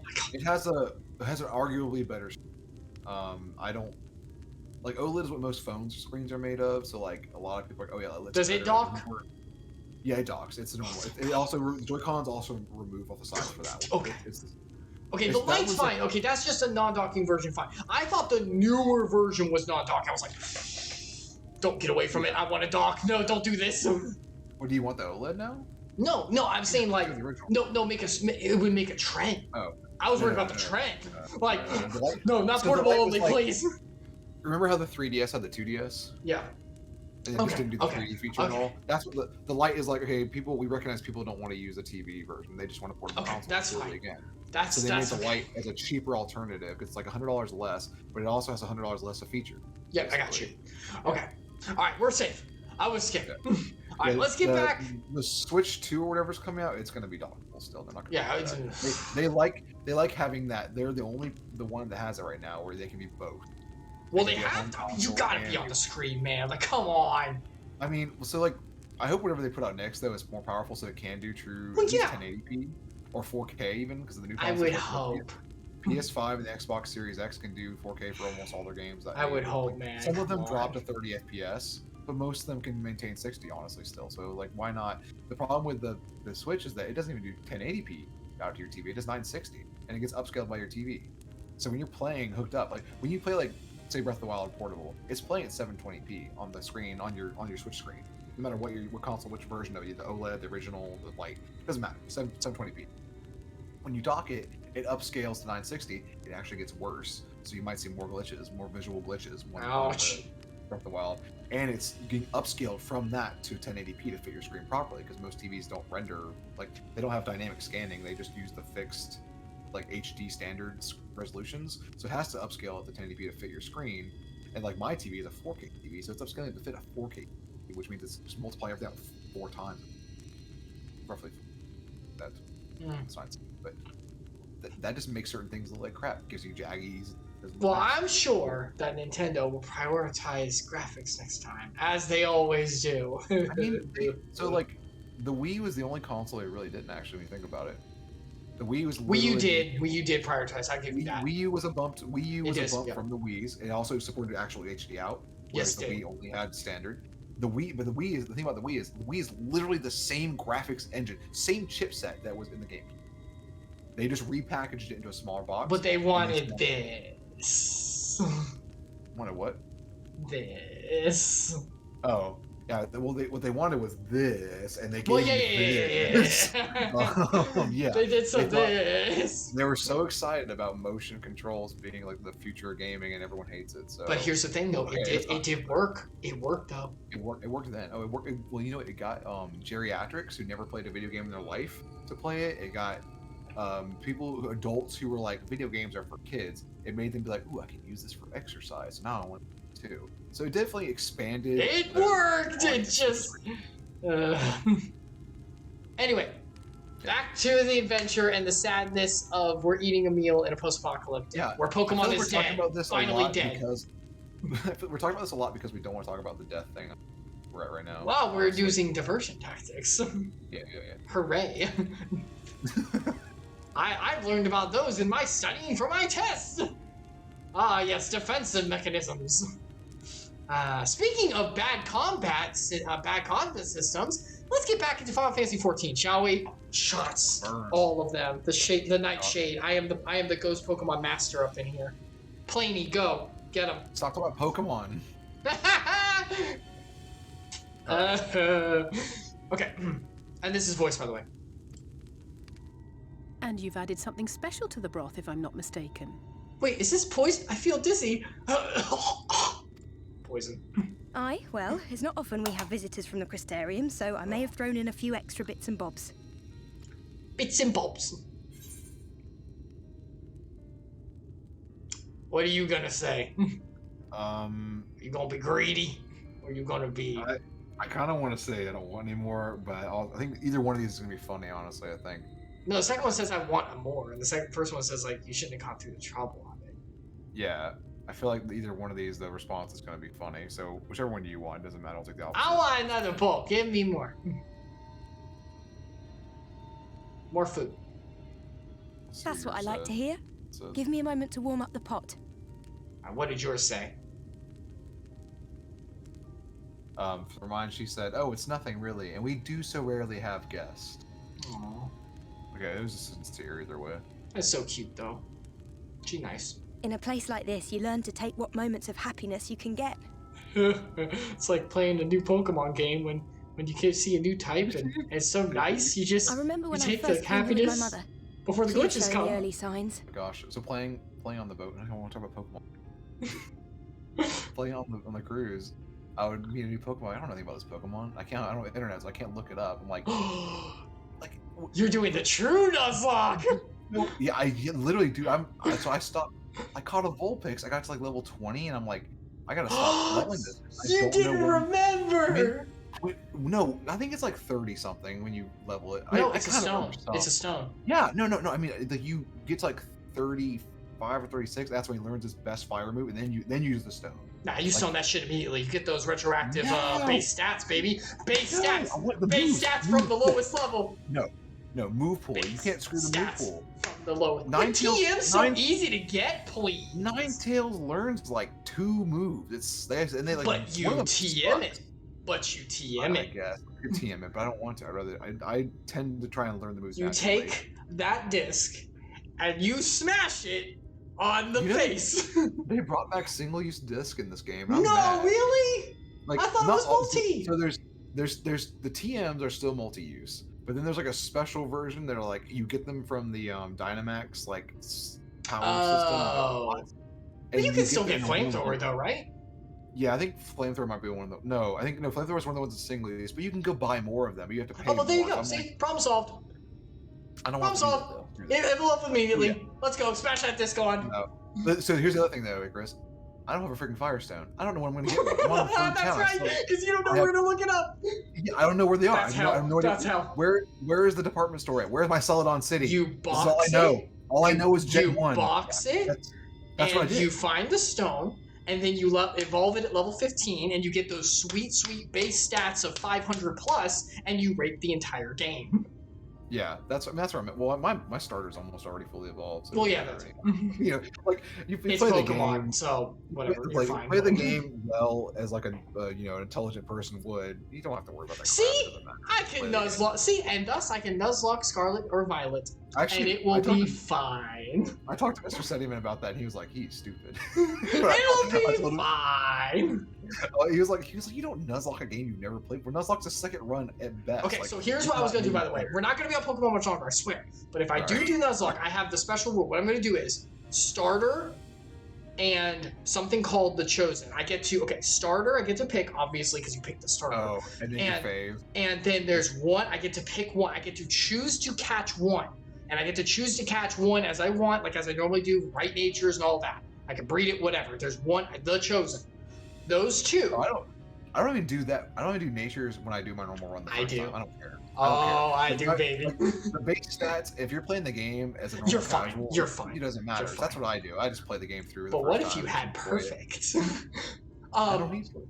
I though. do. Like, it's not even a struggle when you. But have I like, the do, game but for it feels children. wrong if I have a Pikachu with adamant nature. It's waste. Why? Because No, the you lowered, give him, lowered like, special attack, up attack. You give him like Iron Tail, make him Ash's Pikachu. He's better. Okay, so here's the rules. Or The Volt star- Volt Tackle's physical, right? It is, but it's not in the game Yeah. anymore. You have to breed that shit. I ran into a wild Pikachu Volt Tackle the other day, What? and I was like, "What the heck?" Yeah. Does Yeah, it really? I think someone else learns it now naturally too, not just Pikachu. In this gen, and Sword and Shield. Anyway, so here's the rules.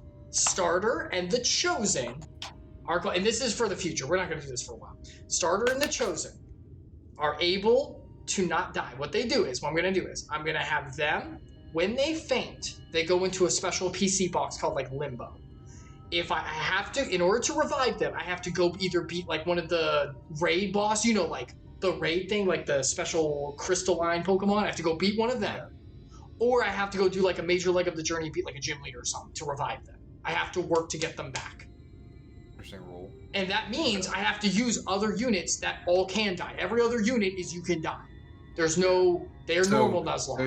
There's still the potential of the Nuzlocke full run out of team, like run out And everybody. besides yeah, technically you could, because if they were in Limbo and I lost literally everyone else, I'm screwed.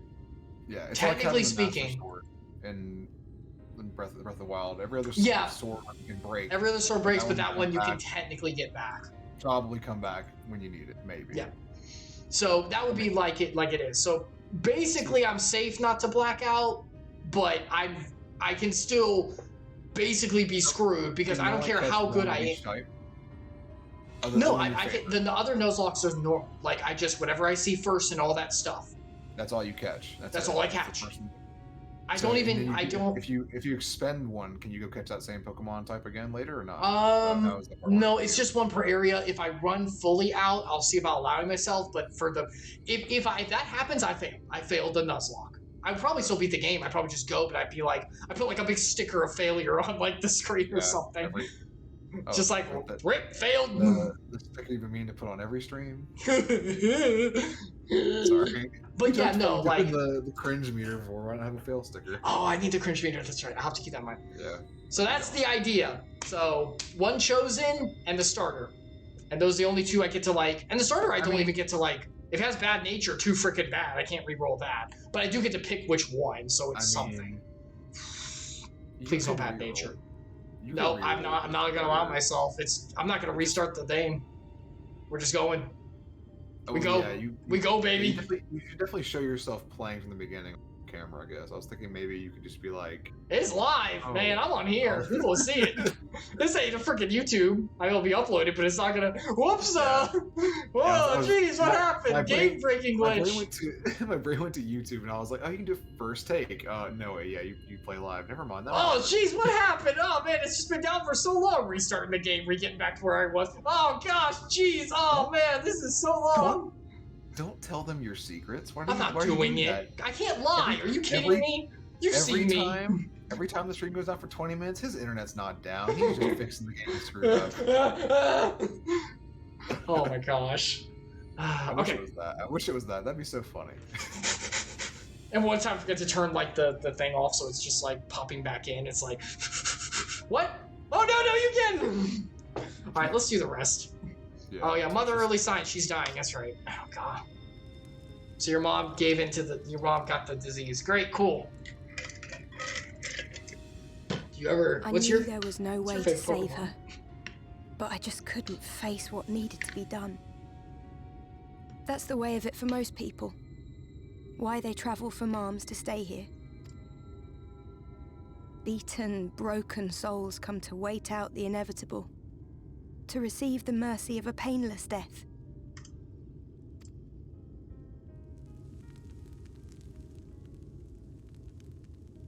God, you're right. They really need to update the textures. Look at her hair close up. Oof. When my mother finally left this world, I was mad with grief. PS2 hair. But also thankful that her passing was a peaceful one. Actually, it might be PS3 quality. It was supposed to be, at least.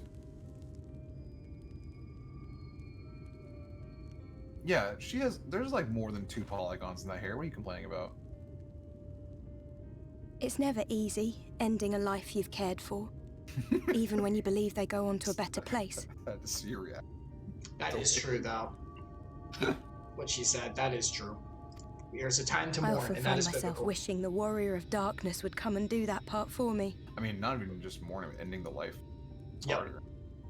What's this next line? What is this?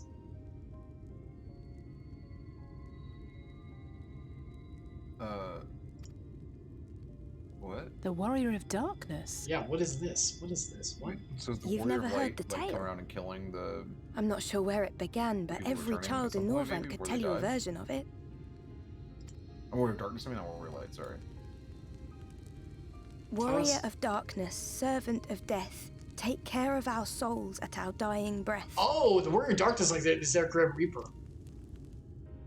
Let sinners and eaters of sin go with thee, that all may return to the sunless sea.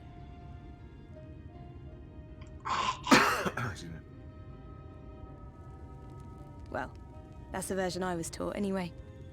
It's just an old bedtime story. He's certainly never deigned to visit us here. Is there a problem? Is that why he's here in spirit only? There's a problem. He's supposed to be doing his job, but he can't? Something's wrong? Maybe he's Jack Sparrow. No, I mean, Will Turner. Part of the world line, part of the source. Wait, no, the first. The first. Which is a good thing, surely. He sounds rather ominous. I mean, death is not... Do you think so? Well, I mean, it's bad. I always liked the idea that he treated every soul the same, even the Sin Eaters.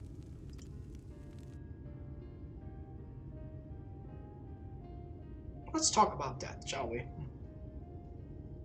Uh-oh. Oh yeah, I can sincere. Uh-oh. You can appreciate you can appreciate quality in death. It's kind of a nice thing. I mean, those who know his name and are washed by his blood know that death is just the moving to our everlasting. Yeah. The death came through sin, which is bad, but he took care of it for us. In this setting, though, I don't know what afterlife is here. I mean, there's some kind of afterlife, something. Yeah, some kind of like giant. You go into like the source, right? You go into the crystal or whatever. Yeah, the Highland light. It reminds like Hindu faith, but a little. Have you seen Halric? I swear, I only took my eyes off him for a moment. Uh-oh. I like her name, Panicked Caregiver. That's every caregiver. Every time we have to go into work. Please don't be a crisis today. Heroes work here. The new reason now. I do my job. Please have mercy. Alright, you know what? It's the same thing for me. It's just not the same kind of problem. Tesseline, what's going on? Insert name here. Ali say we have to go look for Ulrich. I don't know what's gotten into him, but if he's wandering out there alone. Oh, sorry, that's me. We'll assign search areas and split up. Any idea where he might be headed? No, he's never done anything like this before. But it can't be a coincidence that the other patients are suddenly so agitated. They can sense something. In any case, let's keep the search close to the inn. Ulrich isn't very sure on his feet, so he wouldn't have gone far. I'll search the east side. Please, Ulrich, be alright. Sorry. I'll cover the north and west then. You take everything from here to the south. That means he's gonna be in the south. No. Right, Epsilion? No, he's gonna be where the where Tesseline went. And we're gonna have to. Yeah. And they get a link shell of like. I love you. You were like, yeah, they gave us the path he's gonna be exactly, and my pessimistic. No, they're making us do everything because they're stupid. I'm like, oh, that's right. And make us do all the work. They gotta make us busy somehow. Oh my gosh. Explore the world. Oh no, this is trap. Oh, it's right. Yeah, it's right over there. Yeah, I know. I want to try and get to where I'm not getting attacked by things. I thought maybe going this way might help. Also, might not. Yeah, I think we're good. I think you dropped him. Also, I think he'll walk away. We'll see. Yeah, he's bigger. Yeah, he's gone. He's gone. The mud dog or whatever it calls. Surveying the land, seeing if it's good for the parking lot they're gonna build here. You see no sign of Ulrich. Maybe he went further west. See? We just have an inkling that that's where he went. They really wanted us to fight these stupid monsters out here. Nope, we're good. Oh wait. Don't need it. Well, this might be hard. Why'd that sound like the is that like the ESPN? The ESPN. Oh yeah. Kind of sound like that. A little bit. Don't! You're gonna get copyright. Oh yeah, I was that good at it, you know. You did the bumps so well. You have such good bumps, Epsilion. Looking at my ball. I knew what I was doing that time. Sound like Lumpy Space. So I'm looking at my ball. Sorry, Fisher Time reference. You scan your surroundings in search of Ulrich and suddenly find yourself under attack. Are you serious? What if we didn't know? Yeah, can I not? Can I just do this? Can I do this? And this? So remember how we were talking about combat, everyone? Remember that? Oh, this guy's remember how like smacking, what's it called? Spreadsheets against each other? Oh, I didn't really like that. Remember how we talking about that? I'm smacking these spreadsheets. These spreadsheets are getting whacked, bro. Gosh, that was so good that I had to move to the left that one time to avoid one attack. God, that was real riveting. Alright, this is we're gonna stop playing this game. I don't dislike the game! Feeling so bad. I don't like the combat either. It's not fun. Just like, at one point, when we were in Realm Reborn, I was like, oh, it's gonna get so complex by the end. No, it didn't. It didn't change at all. It's the same dang game. Because it's tab target. You just do the same rotation every time. Because there's a meta. You're jaded because you played healer, and I'm like, oh, surely the DD. Dancer isn't that much more fun. It's better. We're gonna have to kill him, dude. There's just no way. Fight him. Fight him. Let me do my big dance. I might need to heal.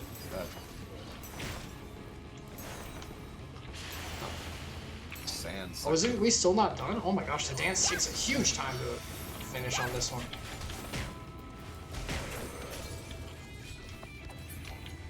Alright, that got What the? Oh, I'm not targeting anything. So we died. What in the heck? Oh my gosh!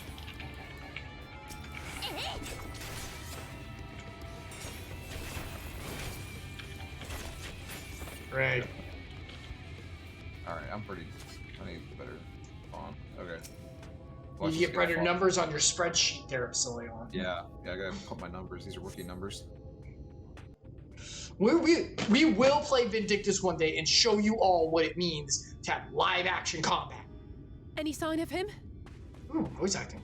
Something that this game is improving on. So where's the Kingdom Hearts MMO so we can play together? Don't. No luck do then. this. Oh no, that came out. What are you talking about? It was a phone game. Shut up. Remember? Shut up. Oh, were we not trying to smash numbers against each other and doing the second time you've almost made me curse on stream. Stop this. Oh man, after this. It was bad. Yeah, I deserve that one. We should where keep is this going. boy? Not an MMO. The Sin Eaters are out in force, and if we don't find him soon, you can be sure they will. Oh no. Unless the Sin Eater finds us, as in he becomes a Sin Eater and finds us. Oh, hello. Oh, is that him right there? No, that's her. That's a her. That's a her right there. You don't know. Did you see the size of that thing? What if becoming a senator changes It your must be gender? one of the nasty ones. Yikes. Wherever it's going, it can only mean trouble. What if you become like After it. How you like doing with that, the Chris? weird like amalgamation of being, like the really weird like in your internet's rendition of realistic angels that are like all like amalgamation biblically accurate angels. Did I send you the video of the biblically accurate barbecue? You need to send me that. It's a gimbal, and like the middle is like a cage tray with like a bunch of vegetables in it, and it just spins around. It's so stupid. No. Uh-oh. Oh jeez! Ulrich! Are they friends? Just throw. They're friends. Friends. Okay. Oh, she got him. Good job, girl. We have to run! I'm watching your stream. Oh no. Tesseline! I'm trying to speed through it. Oh. Oh, that's not good. Now she can join her mom. That's so sad. Is that dark? That's too dark. Oh, sorry. Oh. We all deserve happiness. Wherever we can find it.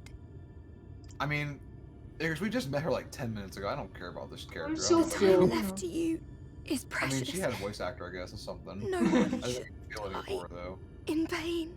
You're still sad. Mother, I think I'm turning into our character. I'm so jaded. Oh god. Oh, this could be. Oh, dude, she found happiness in death. Oh jeez. Wow, look at that face! Oh my god, when they mess with the facial expressions.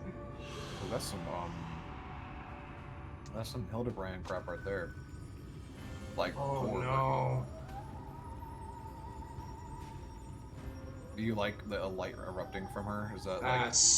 This is insane. It's actually like a scary version. Oh god!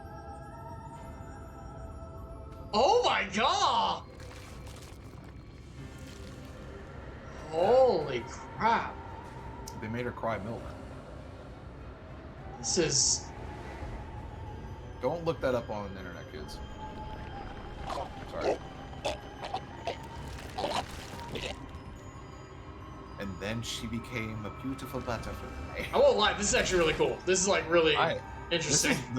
So with the fat character, and then the fat lady, and now this is some really unique modeling they're doing in these. No, she looks so look at her. No. Okay, what? How did the beautiful angel lady make that monster by That is.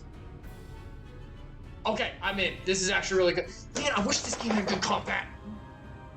She's like a hieroglyphically accurate sphinx. Yeah, actually, yeah. No, you joke, but yeah, that's kind of. I've been on a bad roll since cruise. This is awful. I hate this. forgive me. I'm not into it. Oh, she I mean, it's remembers. visually very interesting. I do not care for these aesthetics, though. I think I love the like screwed up angel kind of look kind of thing sometimes. D Greyman uses this a lot. This is giving me freaking Full Metal Alchemist. Yeah, it's going a little bit like that. The little girl and the dog vibes. I'm hating it. Ugh. Yeah. I mean, that's the point, though, right? Like that's why they're doing a good job. Yeah, it's supposed to be. It's literally grotesque, I guess. Holy body humor again. Body horror. Sorry, holy body horror. You know, like Degree Man does use it. They use a lot. So there's some Lovecraft that does some stuff that kind of touches on this. Not usually very biblical or holy, but I haven't seen really anything about it. But you know, another series, Made in Abyss. Oh no. I've heard. I don't know much about it. Don't go watch it. It is like. I know I've seen something. It looks cutesy and it's not. Oh, you know, Hellboy, 2, Hellboy 2, Golden Army. There's an angel in that's played by Doug Jones, and the same guy who plays Ape Sapien, the water. Oh, is that the one with the mask thing and he draws on like the ground? Is Hellboy 2? The angel. It draws on the ground, right? And it has like the gold mask on it. I've seen the movie, so. So the angel I'm talking about has like many eyes in his wings. And I think he has no eyes in his head.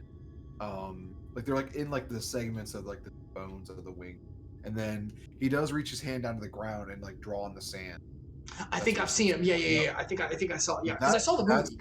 That's like a more realistic take on it, like like a physically realistic, not like realistic, Bible realistic, but like it's literally a practical prop.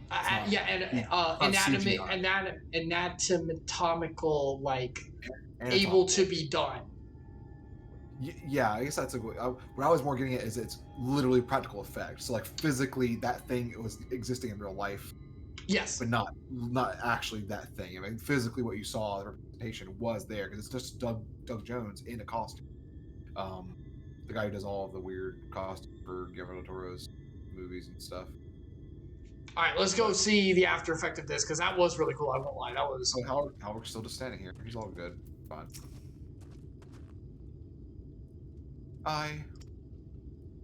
I'm sorry, insert in here. I tried to tell the carriers what happened, but I can't be the shoulder they lean on. Not like this. So we gotta tell everyone what happened. It's up to us. Donna? Cass? Is this Guts now? It kind of felt like Guts there for a second. That's you. You're the Rogdian. I think she's Rogdian. Is she a Rogdian? Oh yeah, she is. Wow, my screen. Well, I'm taller, so my camera being above her, it looks really weird. I must be bigger than the females of my race. It's just me. It's just so unfair. Tesleen was always so cheery with the patient, telling them not to be scared. That there wouldn't be any pain. Of all the people in the world to suffer such a fate. I got one. Wilford. Wilford, are you gonna be okay? That's not a rock team, that's all you. I imagine you're just as shocked as the rest of them, so I appreciate what you're doing here. Me? I don't have. Without a body, we can't even give her a proper burial. And she cared about that sort of thing. About giving people the chance to say their goodbye. I mean, you can do symbolic. Yeah, but it's still like, it does have like kind of a rip to a degree.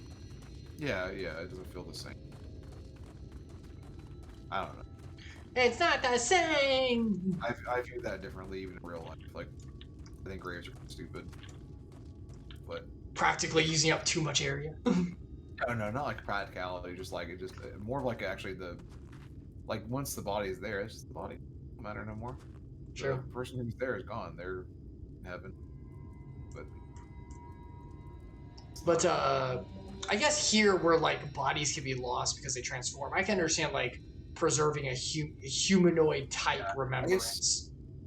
Like part of Revelation is that our bodies will rise up from the ground and be. Yep, bodies will be. We will have the bodies we have now. I learned about that recently. Thought we were just spirit, but nope, body will be inhabited as well. Remade. So yeah, technically that's good, but like if you look at that in a realistic sense, that can't be true in some ways because like unless it's like literally the dust that formed one person. I'm sure he can. He formed us from dust. He can bring it all back. The problem with that is that someone else might have been formed from the same dust.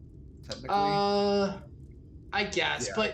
but like I don't From a know, like the physical original physical that we had. I mean, yeah, I think that was more of like a figure thing. Like, if we were recently dead, it'll be reused. If it's not, then it could be like the body's nothing. Well, you got to remember that whenever not, Jesus resurrected, the graves did open and some did leave at that time from the graves. So yeah, that's part of the reason why the Revelations depicts it as that as well for the recently deceased. But I think those have been long gone. I think, and like you look at like if it was the case, even like Catholic, like the monasteries and stuff, they once the body has been gone for so long, unless that's like a saint, they just throw them in like giant heaps, and like the dust, the bones get crumbled to dust, like literally get pounded to dust in some of the cases, and then they like have a big pile of dust, and they might just leave it there because of sanitary reasons. But like you can't like distinguish you know what the best part is though? What's that? And everyone has different thoughts. You know what the best part is? It doesn't matter. Right, that's what I was because he will take care of it as he said. That's the best part. That's what I was Don't let anyone beat you over the head about certain theological aspects, guys. Most of the stuff doesn't matter. That's why it's barely in there. Why do you think we barely know anything about angels? Don't need to. Trust me, I wish we knew more. They're cool as hell. It's not. Yeah, it's not important for us though. It's not important for our salvation. Pray, reach out to others, bear the burden, keep the faith, and humble oneself to the Lord. There you go. If you fight demons, pray. He's got it. It's not your fight. It could be cool. Something like the rays of the sun get converted to matter, and then that's our new bodies. That'd be cool. You know, something like that could happen. Well, he'll take care of it one way or another. It's gonna be awesome. Don't care. I mean, I care, but it's fine. I mean, it depends on it'll be a celestial event, so it'll be awesome. I'm so excited. All the imaginations that I have are pale in comparison to what it will be. It's so cool. Absolutely. Give me wings. Give me wings. That's not biblical, no. I know that. But what if? But what if, though? I guess if that's like what makes you happy in heaven, you could have wings, right? It'll be fine. It'll be cool, though. What if I can airwalk like in Bleach? Look, all I'm saying is shonen power level stuff. What if? All I'm saying is weeb, okay? Yes! Yes! And he knows it, and he made me like this and what I like. So you know what? It's fine. Feel partially responsible. You should be. You were the one who introduced me early. Sasha and I were talking about something. You helped to push me because at first I only had Digimon and Pokemon. You're like, look at these. I'm like, Sasha and I were talking about how you and I used to play. We talked about something, and then I was like, oh yeah, Icarus and I used to get on the phone and play Yu-Gi-Oh over the phone. And she was like, what? And I was like, yeah, when we trust each other, because like, what are we gonna do? Cheat? That's not fun. That's why? stupid. Yeah, why would we cheat? Like, we would literally like play Yu-Gi-Oh without seeing each other's cards over the phone, not video phone, like literal phone calls. Back when like all we had was house phones as kids. I'm having except when we got to go to grandma's and play in person. No, Aunt Cat. No, our aunts instead. Or our aunts, or even your house. Like, eventually, we started a few times whenever we got older. Yeah. But then we stopped doing Yu-Gi-Oh as much. We played video games and other stuff. We did Sonic 06 together. Terrible memories and good memories in there as well. I think the memories of playing it were good because we had fun. It was fun, but yeah, the game itself. That game's bad. You can tell it's really important to us though, because we talk about like almost every session now. It's beautiful. It's a beautiful memory. It doesn't help that you're playing Sonic, so it makes me think of that every time. But... Okay, let's talk to good old Halric and get no response. Am I Halric or you Halric? It doesn't matter. Dots. I mean, the first one doesn't matter. I don't know if it changes. So. Halric is unresponsive as ever. He stands motionless, staring up at the sky where the Sand Eater made their escape. He wants to join them. If only the baby bird had wings. That was a weird horrifying transformation occurs, becomes Sand Eater, and a beautiful bird. That was a beautiful butterfly emerges from its cocoon. They did have the cocoon in the other one. Yeah, that's why I made that joke. It's definitely not what happened. I know the graphics wise, like it was really cool, but graphics wise, I am upset because I know the graphics wise it limited them. Did you see how the cocoon like opened up physically and kind of like rolled? Yeah. I think it would be cool if it would have like unfurled, like a cocoon, like breaking, but then like being more feathery and like they could have done the CGI. They could have what's it called FMV. They could have done FMV. Yeah, but have they ever done that? Yeah, Realm Reborn. The ending is FMV. One time. Yeah, I remember them doing it because they weren't gonna render it crappy. They were gonna give us the best visual they could get, like what they intended for it to look like. Have they really not done FMV like, throughout any of the other like finales or anything? I don't remember. I think ever since then everything's been in engine, which I think is a testament that after Realm Reborn, once they moved on to the PS4 level of quality, that it actually had gotten better enough that people were like, yeah, this looks good in the engine. Yeah. Now They try. We're, what, 6 years after that, and it's like, hey, or not 6 years, not that long, 4 years after that, and it's like, step it up a little bit. It's time. I mean, even the team, it's not like it's. They know. All right. All right. I don't know which one do you want to do. Well, you're gonna be the empath and say Alisaie, and I'm gonna be the like straightforward, like no emotion. I've spoken with the characters. How about that? Okay, I've done it. It is it done. Fits our characters. It fits our personalities. I don't know about the characters. You're empathic. I try. Thank you. What you're doing, it means a lot to them. To me. Oh, it's exactly the same. I didn't realize I was reading what you read. Boy, I have to be all three of these people now. Yep, have fun. Sorry to interrupt. We realized we hadn't thanked you for rescuing. You weren't hurt at all, were you? Hurt? There wasn't even a fight. It was too late. Too slow. Oh, sorry, I was too late. Sorry, I was too late. Too slow.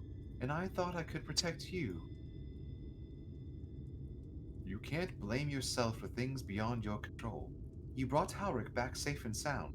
No one could have done any more. I'm sorry, but I've come to a decision.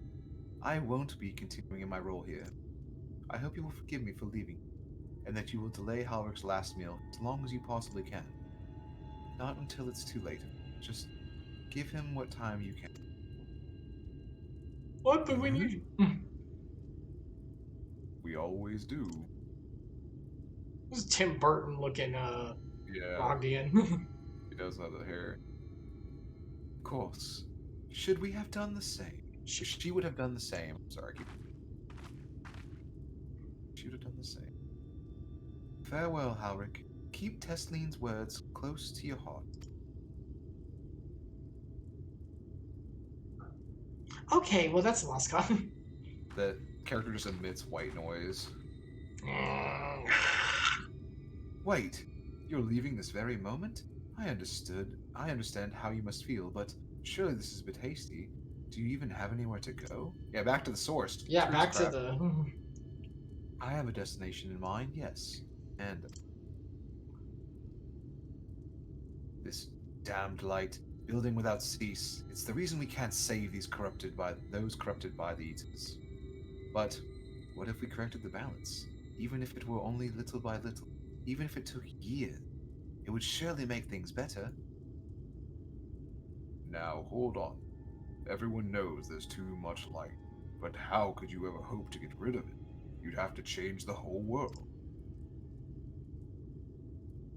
I'm starting with the man in the mirror. No? That was a correct response, right?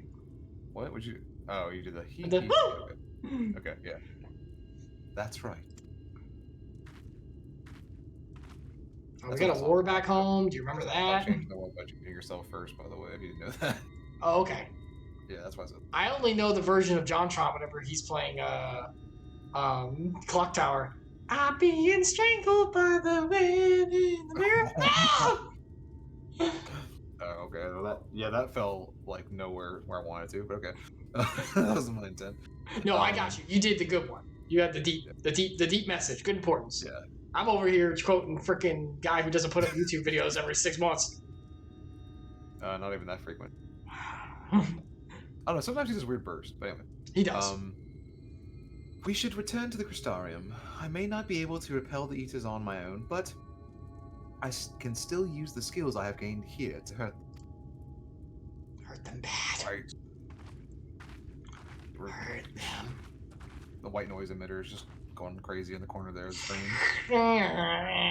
Tripping. We accepted a quest? What? What? That was a quest. I thought that was the end of a quest. Well, it's the beginning of the quest of going back home. Where are we going? Back to the red sand. Back to the market area. Red Sarai. We go back to the Crystarium. Oh yeah, we do that. I will say both of the quest lines so far have had really good payoffs. I love seeing the fat guy with all the like Sin Eaters around and like the interestingness of that. Oh yeah, I forgot about him too. He's a unique model.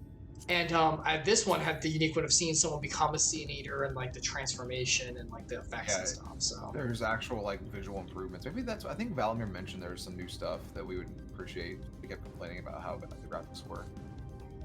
So far, this expansion is pretty cool. I do like it. Yeah, I'm into it. I just wish gameplay was. I almost feel like I just need to change classes, maybe. But you did that and it didn't work, so maybe not. I mean, Dancer is more fun, but I don't know. I don't know any of the other classes. Maybe you'd have more fun. Like, I have no idea. So like being a Lancer or Dragoon, it's just positioning and. You just gotta get behind them, basically. Isn't that a lot of the melee-based ones, though? Yeah, anybody who's short range basically has that kind of. Well, not everyone, because like not the like tanks. Tanks don't care. But, yeah, tanks. I meant melee DPS. Sorry. Yeah, the DDs, they're all that way. Your ninja. Doing range DPS would just be using a rotation. That won't help you much. The only reason Dancer's a little bit fun is because you get to move while you attack, which is very unique. And you play Simon Says, so it's not the same every single time, but it's still the same. I wonder if moving while I attack would make me happier at all. I don't think it would, but it might. It's a little better. I have Gunbreaker, which is a weird mix of range and melee. So maybe I should try doing Gunbreaker again. Go for it, man. I wanted to try Samurai, but then I realized it's the same as Lancer. I was about to say, that'd probably be the same as Lancer. Gunbreaker would be a better bet for you, probably. They have weird... Oh, wait. Can I go this way? No, well, kind of. Oh, no, you're right. We can't. You're right. Fly! Fly! Yeah, don't have all the either currents yet. But yeah, I would say, I think the Samurai has like some defensive abilities that are different from what I have. Like, I don't have any defensive abilities. I have like a heal, and that's it. Yeah, look at my list. Like, you know what? I don't have any other defensive abilities. I have like a perk that like makes me take more damage to do more damage. It's actually a negative. But it helps more damage. Yeah, it makes my damage output better. You're the huge damage dealer. You're the ridiculous class. You see this Pokemon? Look at this. Yeah, that is. Desert Armadillo. Or Digimon. I mean, Mose is like Digimon now to me, honestly. The more I look at him. Here he comes. Gotta roll out. Just keep running. We'll get in the city. Gotta roll out. Here he comes. I think the guards will attack them when close enough. Yeah, we'll take him out. The guards attack. Oh, he left. They left. They are coward. Cowards. Okay, here's Cassard. Wait, Cass? Is this Guts? Is this Berserk again? Gosh damn. Oh, sorry. Alice. Forgive me, insert name here. I couldn't stay there a moment longer, but I was serious about what I said. While the men and women at the inn battle against this blight with kindness, I must fight it in my own way, with steel. Steel. Miss Alice, is there anything I can get you? Your swiftest Amaro. I need to return to the Crystarium immediately. As you wish. Yes, ma'am. Yes, ma'am. Yes, ma'am. I'm Big the Cat now. Do you want to fish? In the post-apocalypse? This is Sonic Frontiers now. That is how it works. Basically. We're the digitized space of an ancient wasteland.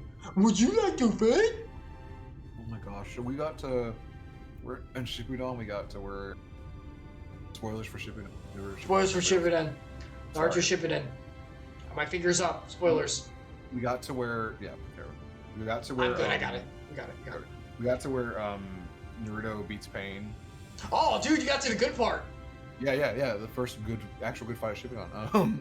Well, no, we got to the worst part. You know, the worst part of the entire series where Dry gets killed. For like very reasons. That's like the reason why I stopped reading the manga originally. When Sasha got to watch it, and she really enjoyed it. But so the whole Toad, like not saga, what do you call it? The Toad arc, not arc, it's not an arc. It's like the Toad part. You know, he becomes a Toad sage, becomes a sage mode. So now Sasha and I, every time we go outside, there's tons of frogs and toads around it because we live near a retention pond. And so they're like all over our yards. Every time we go out, now we have a frog out in the front. His name is Gamamaru now. Aww. He's out there. I was like, he guards the house for us. It's our Toad, the great sage land. He comes to protect our house, making jokes. So now all this stuff is like, everything we talk about now is if we see a frog, it's Gamma something. We make a joke name up for him. That's so good. Yeah. Are we done? Oh, because you said Froggy. That's what. Okay. Yeah, Are we done? I'll talk to Alice. Yeah, I'll talk to Alice. Sorry. Okay. Oh, yeah. No, you're good. I just want to put my finger down. No one else can know, though he said the thing. Never mind. Whose voice is that? I don't know. Remind me to wear goggles if we ever fly over Arang again. I've barely gotten the sand out of my eyes. But the wind did help to clear my head at least. Blew all the thoughts out. I think I've... Sorry.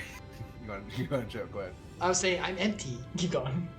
I think I'm ready to meet with the Exarch. We need to talk about how... Snake's really bad. We need to talk about how we're going to wipe the Senages out, shall we? Wipe them all out. We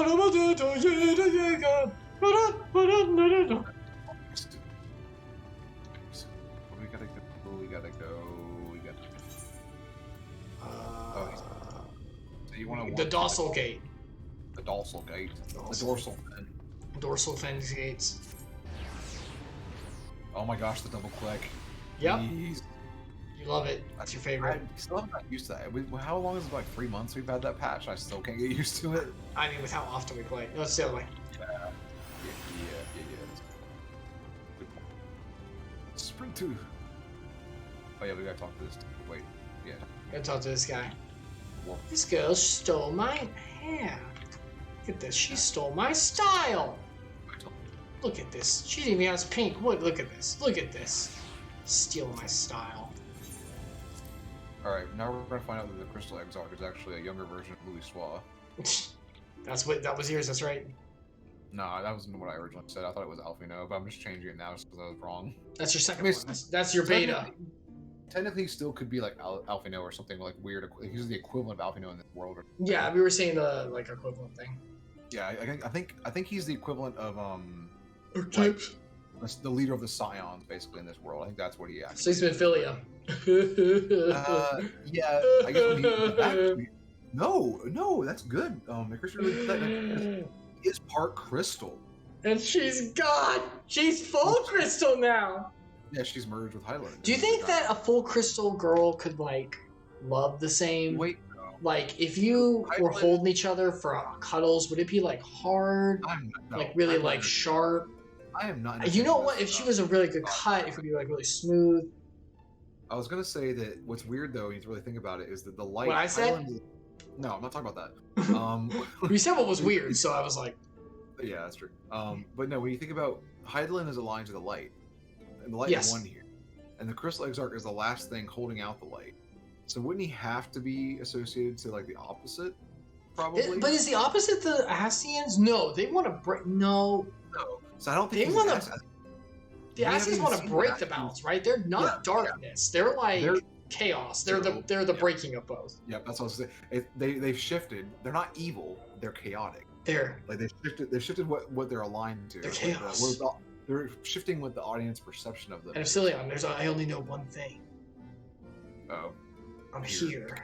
Kill chaos. That's what we're here for. I literally have only ever seen the commercial once. All I know about that game. I don't know anything either.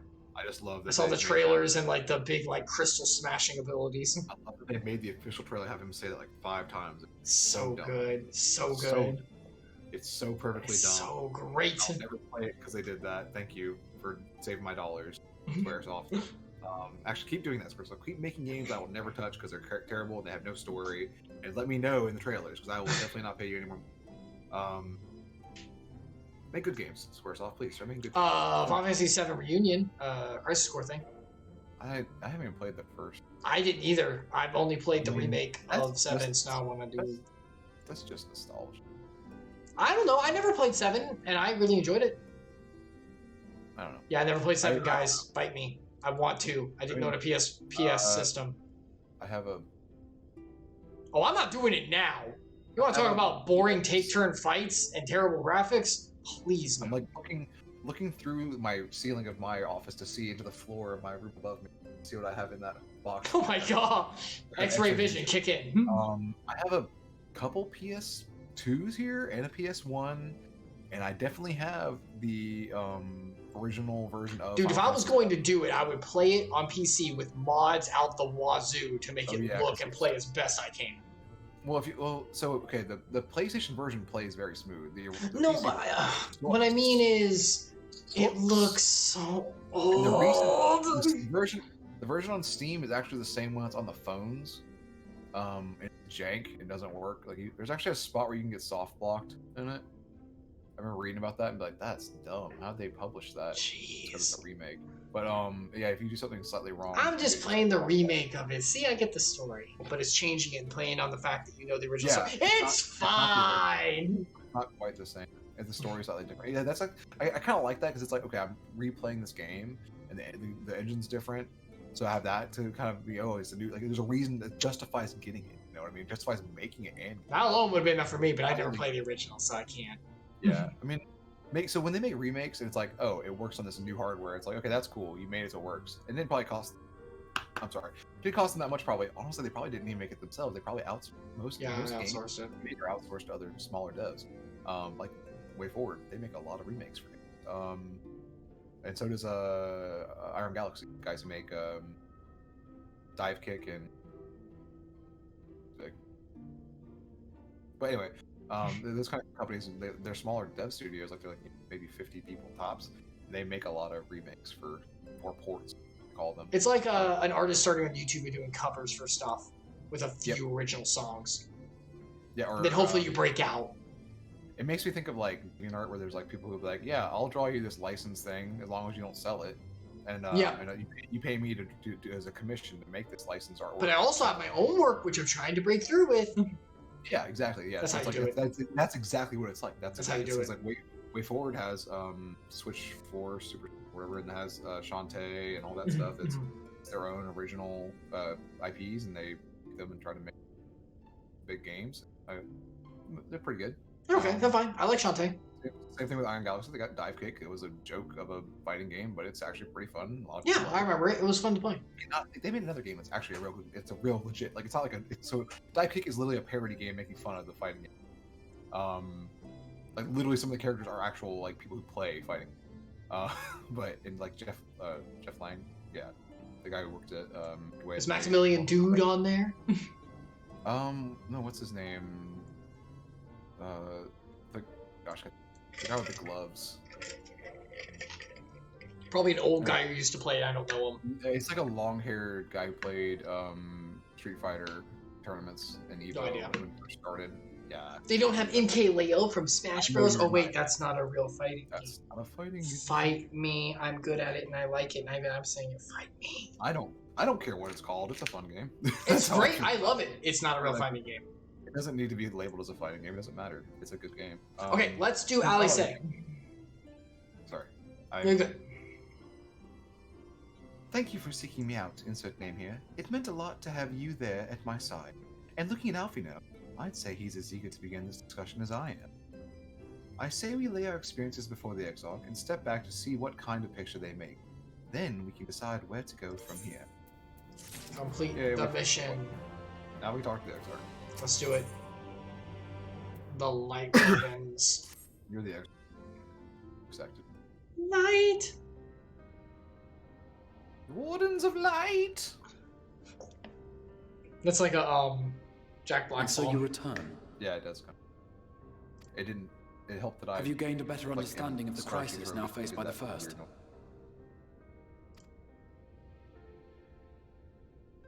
Better is not the word I would use. Some lands may have been spared the flood, but the survivors live only to suffer.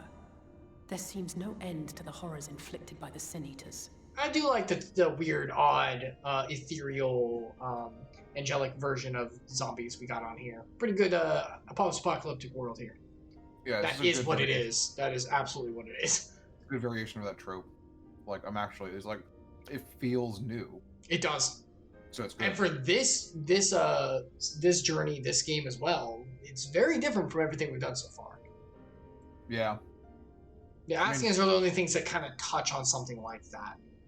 Dragons being aliens, other kind of weird thing. That too, but they barely touched on it, so it was like a passing, honestly. Yeah. It was more like, oh, by the way, these are actually Yeah, by the way. This is, no, you're right here. Welcome to everything. You're not from this planet. Isn't that wild? No, I don't care. Aliens, baby. Epsilion. What? You went out? No, I'm not saying anything. Oh. Sorry, ladies. You said my name. I thought you... No, look. Aliens. Oh, aliens. Oh, yeah. Sorry about that. Indeed. Those abominations are a calamity in their own right. And I can well imagine how hopeless the task of eradicating them must seem to you. But after countless battles and untold sacrifice, we have identified a potential weakness. Sin Eaters are drawn to serve the strongest of their kind, a class of creature we call Lightwardens. Yes, it works. And from what we have been able to ascertain, only a handful of these entities exist. I think the Crystal Exarch might be a bad guy. I have a bad feeling. I have that, like... Just as an ant colony will perish in the absence of its queen, the final solution, we believe that the death of a Lightwarden will cause the lesser creatures within its sphere of influence to disperse. I hope not. I hope he's okay. Also, the guy who's in charge of Yulmore is definitely a Lightwarden. Oh, maybe, yeah. Yeah, that's why they listen. But he has, like, full I guess Lightwardens may have full sentience. Yeah, he's just choosing to be the part of their indulgent piece of garbage. Yeah. Big baby. Maybe he's, like, fused to a... I have a feeling Yulmore might have something to say about any concerted action we take against these monsters. Vorthra's command over the Sin Eaters is integral to Yulmoran society. In seeming to guarantee his people's safety, it guarantees their obedience. He will not take kindly to us depriving him of such useful allies. So what? Oh, wait, you're on that. You aren't far enough. I'm a little ahead of you, sorry. Okay. Agreed. Thus we will need to occupy or otherwise divert his forces whilst we proceed with the business of eliminating the Wardens.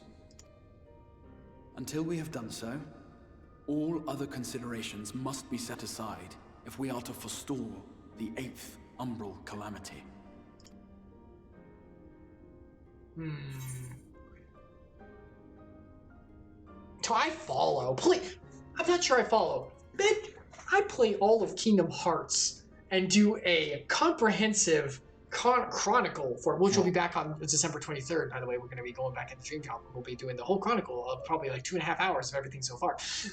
Are you? I follow. All right. I've met with Nomura's stuff. This is the baby version. After that, I gotta start calling you Switchboard. You're plugging so well. Good girl.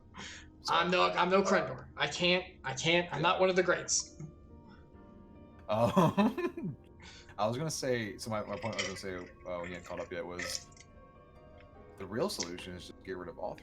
Let's just go kill him. Like, if we get rid of him, then that's probably, I'm assuming, like I said, I believe he's already probably a warden or something going on with the warden anyway. Like, getting rid of him would probably be the first logical step to do this.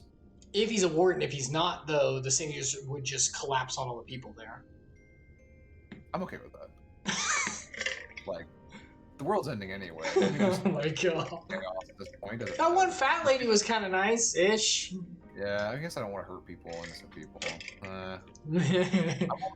I'm on the fence. Like, oh my god. You could swing me either way right now. I could easily just be like, let's just topple it. Or be like, yeah, let's help the innocent. Maybe we can help the people who are good escape before they get killed by his minion. Maybe. Like, or I could reach through the streams here and use my amazing diplomacy and good looks to make a relationship, a diplomatic coming together to social links with who? It seemed like the female of the Saint Andrews there might have been like the leader. Okay, if we talk together, then it'll be like Nope. you know, understanding one another, and then something may blossom. I mean, Epsilion does love blossom on the battlefield. I'm gonna make a counter on my camera feed that you have to show on your screen that shows how many times you made me almost curse, and also how many times I've refused to take part of your conversation. Because it's the second time I'm. She was good looking. I'm just saying. She's literally a zombie monster. But she had good hair, and she had like this demeanor of having calm. And I'm just letting you know, if we're in a situation where zombies become real, and you do this with a zombie, I'm killing you before you become a zombie. Before you even get bit, I'm gonna kill you. Because I'm not risking it. And I can tell you're the type that's just gonna screw everybody over for getting some zombie girl. I'll walk over there and try to diplomacy. If you see a bite happen that isn't consensual, then you just shoot me, all right? I'm gonna answer the first question so we can move on now. I don't want to do the opposite answers. I feel like I'm saying I'm not sure I follow. It's gonna make him repeat everything. You're uncertain. You don't have to do the other. You don't have to do the other. Don't worry about it this time. Perhaps a more detailed explanation is in order. He does the same thing anyway. Begin at the beginning, then. He's gonna. Eventually. You didn't ask, but let me go ahead. Yeah. Everyone, put on your think caps. Okay, that's cool. Is this like that one scene in Final Fantasy VII Remake where we're gonna have like the holograms go around us on the Can I have sword? the power to smack In the the ground and make ancient everybody get past, high? I want the a power. single star was divided into 14 worlds. Okay, this is important. Deep lore. All right. Single star, 14 worlds. Okay. That was 13 This worlds. is the It was 13 source, other your home. worlds, not just These the source. others are the 13 shards, in whose number we find the first. What? Okay, hold on. Okay. Okay. Star broke apart. There's 14. This is the source, your home. These other 13 shards, in whose number we find the first. Okay. So we're the Source. star. Source is the main one, and there are We're from the 13 star. alternate realities. This is the first, and they're just numbered after numbers. Yeah, because they're too lazy to like specifics on each one. No. By doing numbers is actually more deep because it's so transcendently simple that the number holds so much in it. Epsilon. Don't you understand? I kind of took it as like Yoshi P's vision. No one's explored all of them enough to give them a proper. So just give them numbers. That's how I thought of it, but It also is lazy. I guess there's deeper symbol. Yeah, it's probably lazy. Right. That was sarcasm. I hope you all heard that. Yeah, I mean there might be something going on with the deeper meaning of it. Like, it could There be like is, but like there's. I assume it's like a scale, and like 1 to 13, 1 being like the most light, 13 being the most dark, and maybe. like the source is actually like, or 14, 1 to 14, and the source is right in the middle at 7, Where it's supposed to 8, be. whatever the middle point is. So I guess it's technically like 7.5, true middle point, right? Okay. Yeah. Though physically separate, they retain a connection to each other, and with the source especially. Now, let us assume like that a given element in one of the shards time branching. attains abnormal Probably, but not ascendancy. necessarily yet. Okay. Just as water will flow from the highest point to So the everyone just lowest, has one attribute. the Like excess heaven. energy will begin trickling into the source.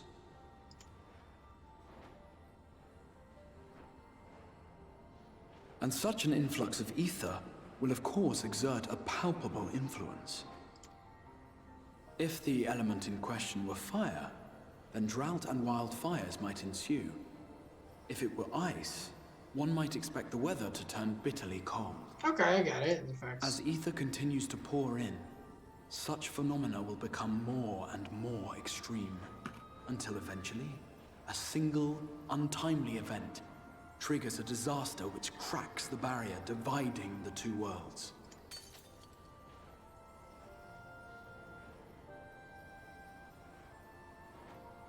What was once a trickle now becomes a deluge, sweeping the shard along to be rejoined with the source. At the same time, the element which held sway in the shard is unleashed in full, its energies amplifying the original disaster to truly catastrophic proportions. So they- encouraged in the so Marvel they- universe. I'm sorry. What? Say again. So, in Marvel Comics and recently in the MCU, as of Multiverse of Madness, this is what's known as an incursion. Oh, it's moving back into the source from other. Oh, it's Well, overlap. in Marvel, it's not really the source. There's like every possibility leads to a different universe, like a numbered universe. Like in the comics, they like 616 is the main, and in MCU actually they also went ahead and made the main universe 616. Like, so in Multiverse of Madness, when you see like the council of people like up on the dais or whatever, it has like Professor X and all them, and like Mr. Fantastic and all that, and Black Bolt and Mordo with long hair, the dreads. They're all part of Universe 838, I think, if I remember correctly. And so their fear, the reason why they go around killing all of the probably spoiling here, but anyway, the reason why they go around killing all the Doctor Stranges in another universe when they can is that they fear that having Doctor Strange around will cause incursion, because they think he's the incursion. Because he's the only one who can access like other dimensions, really, or he can have readily access. It's actually that his personality makes him have the tendency to do it. That's the problem. And he has the means. And And so any interaction with another universe causes incursions. Basically, it's like any interaction could destabilize and cause an incursion. And so in the comics, incursion is actually what caused the Secret Wars event, where all the worlds end up merging into one, called Battle World. And then whoever is the strongest, it's like a tournament type thing, like anime, like so it's Dragon Ball Super. Yeah, basically, it's like the tournament of worlds, but it's all held on a single planet from all the different multiverses, which is whatever they've drawn in the past. Basically, it's not every single possibility, obviously, but it's that idea at least. And that's probably there's a Secret Wars movie coming out in Phase 6 of Marvel. Oh, okay. It's gonna happen. We're gonna get there. So this. No, go ahead. I'll say it's similar because like what happens is two worlds just merge, and usually what happens. They said some incursions. I don't know how they know this, but they said in that movie some incursions lead to both worlds not existing. It destroys both. Well, it's probably because like they clash and there's too much similarities, and it just renders itself. Yeah. Basically. I mean, I could see that. That makes sense. Sometimes only one survives, and so the other one's just totally wiped out. And so their goal in 838 is to destroy all other worlds, other universes before their universe collides with it. And that way, there's no way the full incursion happens. They just wipe out the other one before it can happen. In essence, they make an incursion where they're always the victor. Okay. Yeah. They strike first before it occurs and eliminate the competition. What's actually happening is that all universes are just different branches of the timeline. And what they're doing is saying these two are kind of close, and they're about to come back together to be one. And they're like, nope, and they cut one off and make it so there's only one timeline that survives. So they're just watching the timelines, make sure nothing gets too close to each other. Yep. There's no verging. I don't know why they don't call it the convergence. That's actually more... Incursion makes sense too, I guess, but convergence. Eventually, the idea is that eventually, and what happens in the comics, what they basically end up saying is like the natural flow of time is that there's all these possibilities, but no matter what possibilities end up happening, eventually get back to this one point. Everything comes back it's this. It's the vase. It's the vase. The vase, yeah, it's the vase shape, exactly. So no matter whatever route you take in the middle, you always come back to the same endpoint. And so. And the universe cycles over basically. The base actually top is connected to the bottom. Oh, so okay. So it's just cyclical. It's like a torus, I guess, probably the more accurate way, or something like a torus with like wide. Or like going like this, where it connects in the middle and it keeps going connected like a infinity. Most accurately, it's probably a shape that we can't describe on stream right now. Including geometry. Thank you. Not geographies, but also geography. Including geography. That's what happens whenever I try to find my own way. Whenever I'm driving down the highway, I'm dealing with Euclidean geography. Euclidean geography. It feels like it to me. Okay, let's move. Sorry. Yeah, I get the idea though. An earthquake thus magnified might strike with enough force to shatter continents. A tidal wave might swell to a size capable of drowning entire nations. We said the world will never flood again. We don't have to worry about that one. These devastating Oh wait, this is your world. Good luck. What we refer to as umbral calamities. 7 times has a calamity befallen the source. 7 times has a shard been absorbed. This is cool. I will give them credit. They're actually going deep lore for something that we knew about. And actually going, hey, here we go. We're this isn't like some new thing we're adding. That's like, oh, there's this new thing that we have to do. Nope. Remember that thing? This is that. We're actually doing that.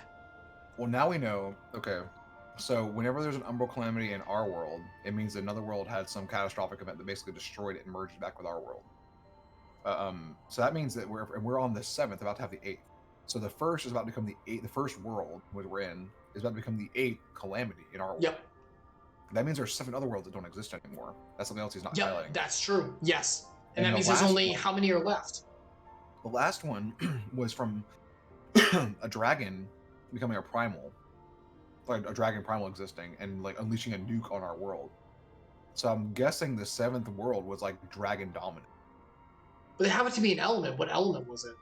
Dragons are elements. Oh, No, but it has to be like he said, wind, water. This one's light. I don't know. Dragons. Dragon being element. No magic Fire. for dragons. Fire. Yeah. I guess it could be fire. It was like a nuke, so maybe it's like just literal raw Radiation. Godzilla Radiation. literally came. Yep. Hell yeah. The phrasing. It came to the world to destroy it, and boom, boom. Why you gotta do this to me? So that means 7 been destroyed. There are 7 left, including the source. There are about to be 6. Yeah, there's six more. And We are on the verge of half left, about to be less than half. Yeah. So we're running out of time, or we don't know what happens. It could just be like, oh, we're restored back to a full world, and who cares? We don't know. But it could mean that the world ends. We're halfway through the existence or whatever. Oh, here we go. I was actually showing the other 6. Oh yeah, that was darkness, I think. No, electricity. That was fire. Yeah, purple is electricity, fire. What is this Let me see one? a flame. Oh, so there are elements we don't even know exist? Earth. This is cool. Water. Yeah. Water! Oh, it's the primals. Ice. Technically, ice and water are the same thing. Darkness. Oh, darkness was the last one then.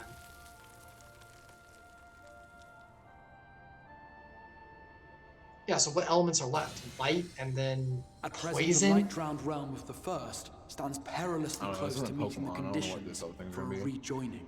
Steel. Fairy. A Fey world. It is the Sin Eaters who are to blame for the light's continued dominance. In addition to attracting their lesser kin, the Lightwardens I mentioned earlier radiate ether, saturating every corner of their territory with light. Even here in the flood-spared region of Northrend, their influence is strong enough to banish night from the sky. They have a domain. Thus, if we are to restore balance to the first and head off a potential calamity, it is imperative that we put each and every Lightwarden to the sword. Kill them all. We've been doing our best to take the fight to the enemy ever since we first heard the Exarch's explanation. Though we have yet to claim any meaningful victories if truth be told. Apart from being confoundingly elusive, the Lightwardens possess a troublesome quality which compelled us to delay our plans until such time as you arrived. Do they have... Oh, I bet you anything they have the same thing primals do, where they can enthrall. Oh. The Lightwardens. And that's why we're the only ones who can do it. Forgive the interruption, my lord, but Hallminster Switch is requesting reinforcements. They say the Sin Eaters are attacking in force, and the village could soon be overrun. Well, so is Heidelin related to the light here or not? That part doesn't make sense. I don't She is the know. light. She is the light in our world. So, like, how is she not the light here, too? Alert the guard. We should be prepared in case the fighting reaches the Crystarium. You have command of our forces in the field, Captain, but hold off on entering the town until I arrive. That goes for Alphino and Alize as well. My lord.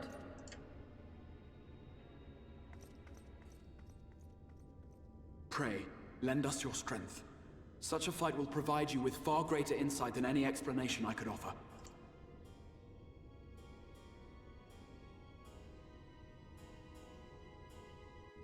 What is the Exarch's, like, combat skill? Astrologian, looks like. Well, he's got a staff. That's not what they Use use. stab. Yeah, Astrologians use books. No. Astrologians use it's like cards in like a sphere. Yeah. It's really pretty. I do it, but it's way too complicated. It is. Yeah, it is really. I don't know about the interface for the like player. I've heard it's like because you do both. I've seen the visuals. You do white mage and scholar at the same time, and you swap, and then there's like intermediate. I'm like, pfft. I thought you wanted a challenge. No, I said I wanted engaging gameplay. Engaging is not the same thing as a challenge. You can play Mario Triad. is engaging. It's not hard. It can You be. can I know play the Triad, it's engaging. Sure. All right. Alright. Talk to Exarch. Let's stop there because it is. Yeah, it's 7:30. I gotta stop. I got work tomorrow, and I still gotta study. Oh wait, I think we have the quest. We don't have to talk to him. Oh, what does he? What does he have? We have the Lightwardens as the quest. Yeah, you're right. Did you talk to him? No. Okay, I left good. the room. Good boy. I left the room. I came back out to the main area because that's not a sanctuary. Oh yeah, because it's an instance. It's a Even instance inside the world. Yeah. Now we are. Yeah, it's a cool outfit. All right. So. Okay, that'll be it for today. I'm interested. I won't lie. This is good. I like this. I think that like now that we have like a connection to the overarching, that's cool. It all like connects, which is awesome. Yes, and universe building. Yeah, and we now have like really interesting like ways that the light signatures work. We see a transformation. Like it's pretty cool. Like I'm like, okay, all right, I see why people were hype about this. My God, I wish the combat was better. But you know, you do what you can. Okay. Did you write it in our Discord? The name? Yep. Okay, thank you. I was gonna do it, but I saw you. Okay. Yeah. I'm going to wave to my bestie. Goodbye, Epsilion. Thank you so much for coming by. Yeah, bye. There he is. There's bye. Bye. Thanks for having me on. It was a lot of fun. Absolutely. Epsilion, thank you so much for coming by. I greatly appreciate it. Do you want to... We can talk about as we go forward with it. I'll keep everyone updated. Do you know what you have next week? We don't have to do it weekly, of course. We usually do bi-weekly, but just let me know. So, as far as I know, next week is... The week after that's probably also... And then the week after that is actually Christmas. So yes. That's a day off for both of us, I believe. Well, I'll be busy during Christmas. I ain't doing those streams. Actually, no, I will be doing Dream Drop after Christmas. I get home and stuff. After Christmas, after the 26th onward. No, the 25th, but late at night. Like I'm not doing like dive in the day. I mean, assuming I get back home and we don't have anyone over, because I think day. Anyway, like some family over here. But I'll let you know about that. We'll find out more. But yeah, assuming we don't have anybody over late Christmas, I might jump on the chat and watch your stuff. But yeah, be able to play. So what do you think about next Sunday? Any ideas? I'll ping you about that. Let you know. But I'm probably checking my wife. I've forgotten this. You're breaking up now. Oh, I'm breaking up right now. But I heard you. Like you check with good old Sasha. Make sure everything's good. With Sasha, just make sure there's nothing that I forgot about that's happening. I know this weekend I gotta watch my mom's dogs. I'll have 2 doggies in the house. But doggies. Yeah. Clarabelle cow is gonna stay with us. Aww. All right. Well, thank you so much for coming by, Epsilion. It's so good to see you again. Nice. Smiles. Nice to play. To talk. Good Pokemon chat as usual. Yep. Got all Pokemon. All right. I will talk to you later, my good, wonderful cousin who I love. Mwah. Bye, everyone. Goodbye. Okay. There we go. We got Epsilion scene. Yeah, I will admit this is pretty good. I do like this so far. I know we always brag on the combat. It's fine. It's just we don't need. I just want real time action. I want action. But yeah. Hold on. I'm switching over to just chatting to be a good streamer and actually do what I'm supposed to do. Thank you so much for stopping by, everyone. That was Final Fantasy Funtime 14. I know I haven't been diving in a lot. I've been studying, which I'm going to do right after this. I'm going to eat, and then right after that, I'm going to study. But yeah, I have been doing well with the studying, by the way. Just an update. I've been doing really well on the quizzes. I still have some more to cover to make sure I test well on that because the quizzes are a little separated-ish, depending on how they go. But if I keep doing well, I might be able to start streaming a little bit more, like a little more dives, with a little more openness, depending on how that goes. Because I might not be as bad with like what I need retained, so I don't have to spend as much time studying. But we'll have to see how it goes. Obviously, real life comes first. I'm very sorry about that, but look, I gotta pass this thing. I gotta make more money, man. I can't. But yeah, thank you so much for coming by. If you are going to stick around a little longer, I am a believer of God's word, and I'd like to share a little bit of his word after every one of our dives. And usually at the beginning, but with Final Fantasy Funtime 14, we do it at the end. So I want to share a little bit of Genesis. We're doing this is our Genesis dive. Epsilion, no one blame me for living outside. I know, buddy. Thank you. It's just I want to do it. I feel like sometimes I could, but I was like, let's play it safe, and so I study a little bit. But December 23rd should be back to normal. I'll be doing Kingdom Hearts Chronicle. We're going into Dream Drop, so I'll get someone for Twitter about that as soon as I can. But we still got some time. We'll do Dream Drop throughout after that. Anyway, so Genesis. We're going through the book of Genesis, and we're almost at the end. And Genesis is big because it's the beginning of, the story of creation and everything. Just like we just heard about in the fantasy world of Final Fantasy 14, this is the real life creation. And no, this is not fantasy, this is real. But I can't convince, the Bible is the Bible, proves itself. But we went through creation and then the man named Abraham, which became... we went through the umbral age and inclusion of the flood, if you will, and the second umbral age of the dividing up Babylon of the Tower of Babel.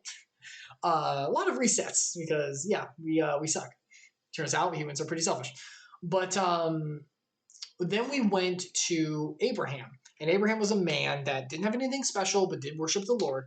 And I think he did. Actually, he may have been like pagan, whatever it was called. But he responded correctly to the Lord. And the Lord, out of his mercy, called Abraham and said, look, I'm going to, by my grace, make a nation out of you. And this nation is going to be special. Israel, the nation of Israel, which still exists today and has big plans for the end. And we talk about Revelation a little bit. We have Epsilion, and yeah, that has big plans. Basically, God said, I'm going to make in you a nation unlike any other, who will not be counted as the stars of the sky. It's going to be innumerable, the amount of people in your nation. And this nation is going to bring my glory to the world, which I bring anyway through my creation and my word, who I give to.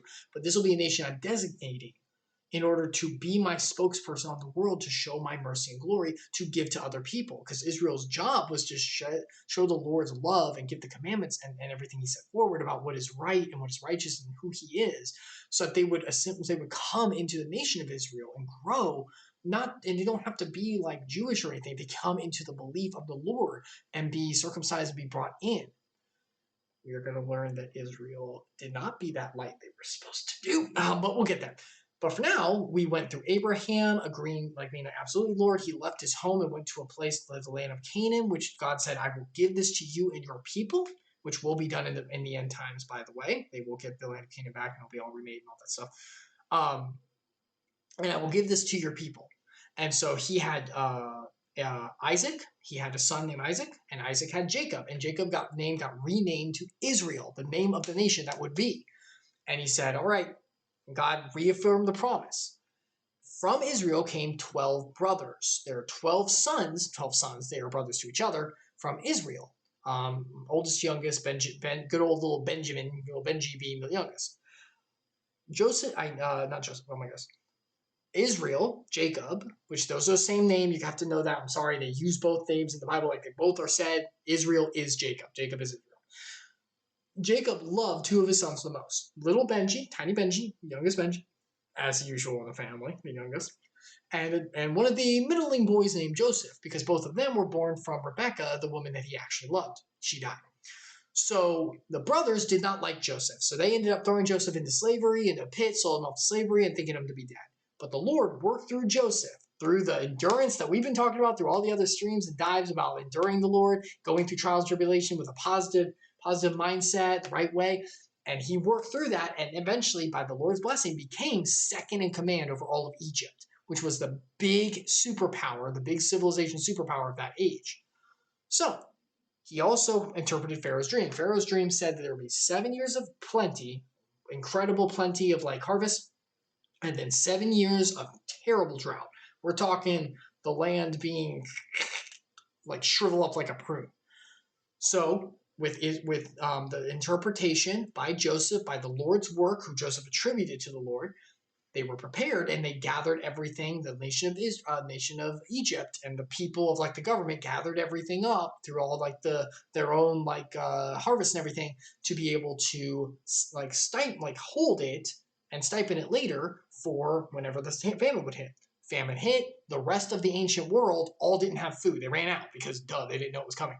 So all of them came to Egypt to get food, including Joseph's brothers.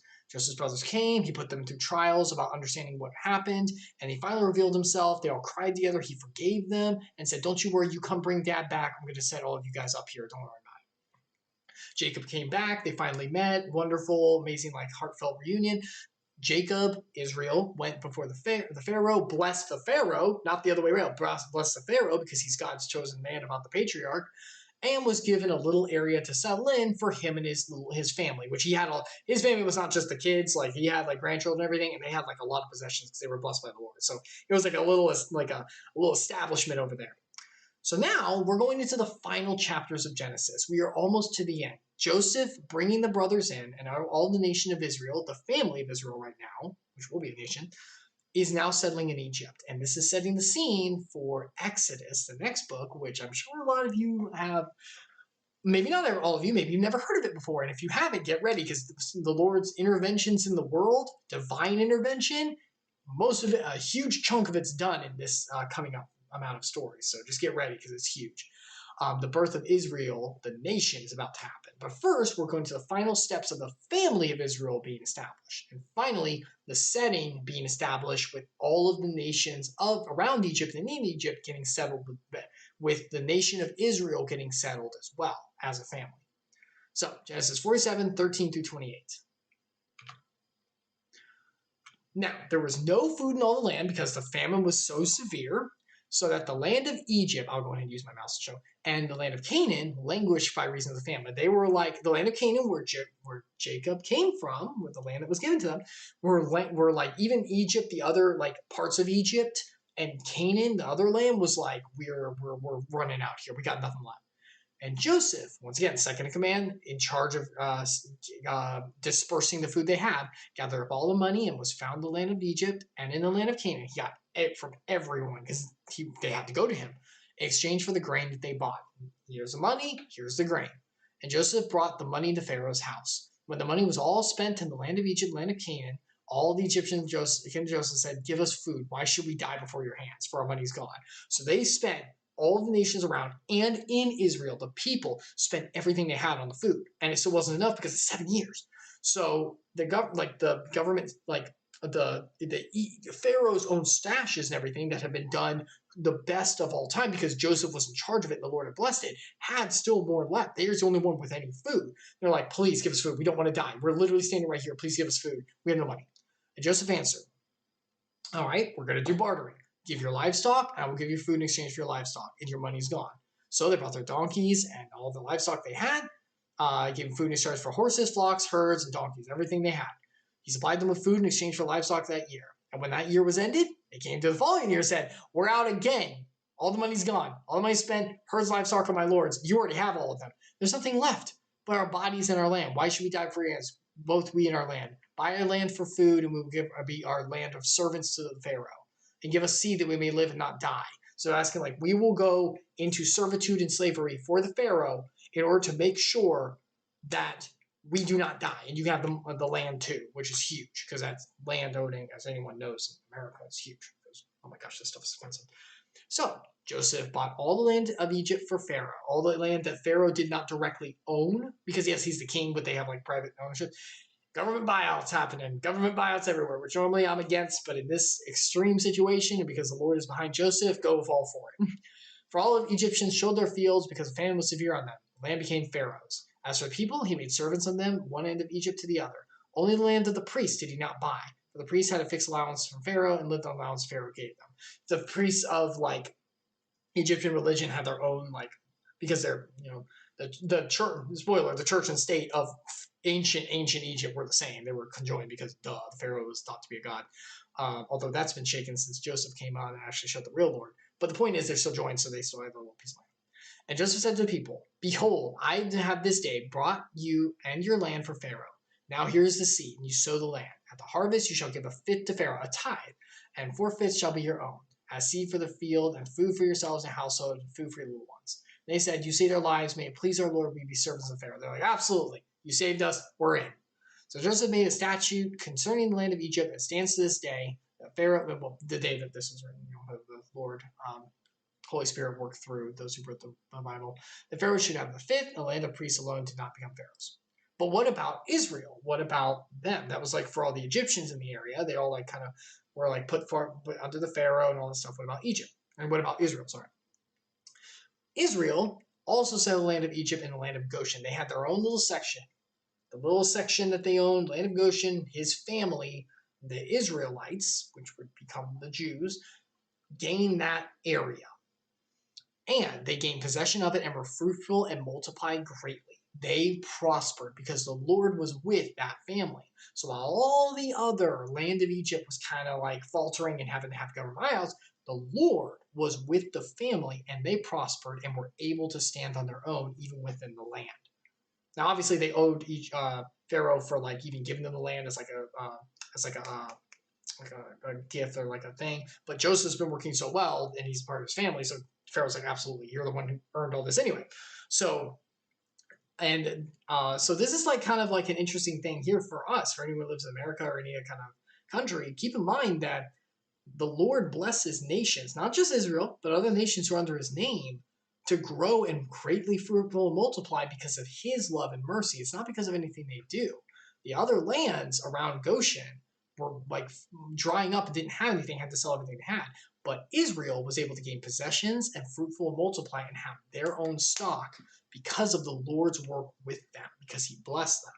But that's an important lesson for us as well. Just to remember that, like, look, I'll just say it right now. I live in America, and I love America based on its basis about freedom, about its basing in God as the founder in the original, even though some, like Benjamin Franklin, a little douchebag, wasn't. I hate him. I don't care what anyone says. But it was only established and prospered because it was in the Lord's name. Make no mistake, the more the nation goes away from his name, the more downhill it will go, like now. Just keep it in mind. Anyway, so here we see it in ancient times about the Lord blessing the nation of Israel. And they multiplied. Remember how that promise to Abraham way back when? You're going to be your nation, your family will become a nation uncountable by the stars and grains of the sand. Multiply greatly. We're starting to go there. We're starting on that path. And Jacob, Israel, lived in the land of Egypt 17 years. So the years of his life were 147. So he was old. I do believe this is the actual days. It could be different because of calendar, but regardless, he was extremely old. And he's coming to the end. And on his end, he will ask for a few things as he, the final true patriarch, because Israel, Jacob, is the last patriarch of the family of Israel before we skip and we go to the nation. Because we've had Abraham, Isaac, and Jacob. So far, it's been a patriarch, a man at the head of the family that the Lord blessed with the family. After Jacob / Israel, which is why he had his name changed, because he's the start of the nation of it. His sons, the 12 brothers, will multiply and the nation will be made. And through the nation, it will change from the family to the blessing of the nation and a national kind of work by the Lord. And the first big work done is a doozy, let me tell you. Anyone know the plagues? Oh yeah, we get in there. I mean, after all, they're already in Egypt, aren't they? Anyway, we're going to stop there for now. Thank you so much for stopping by. I hope to see you all sooner rather than later. I'll do the best on my test, and God bless every single one of you. I hope you have a fantastic day, week, or whatever you're experiencing, and I will see you next time. I'll put it on me. I can't. I have to use the right thing. There it is. Goodbye!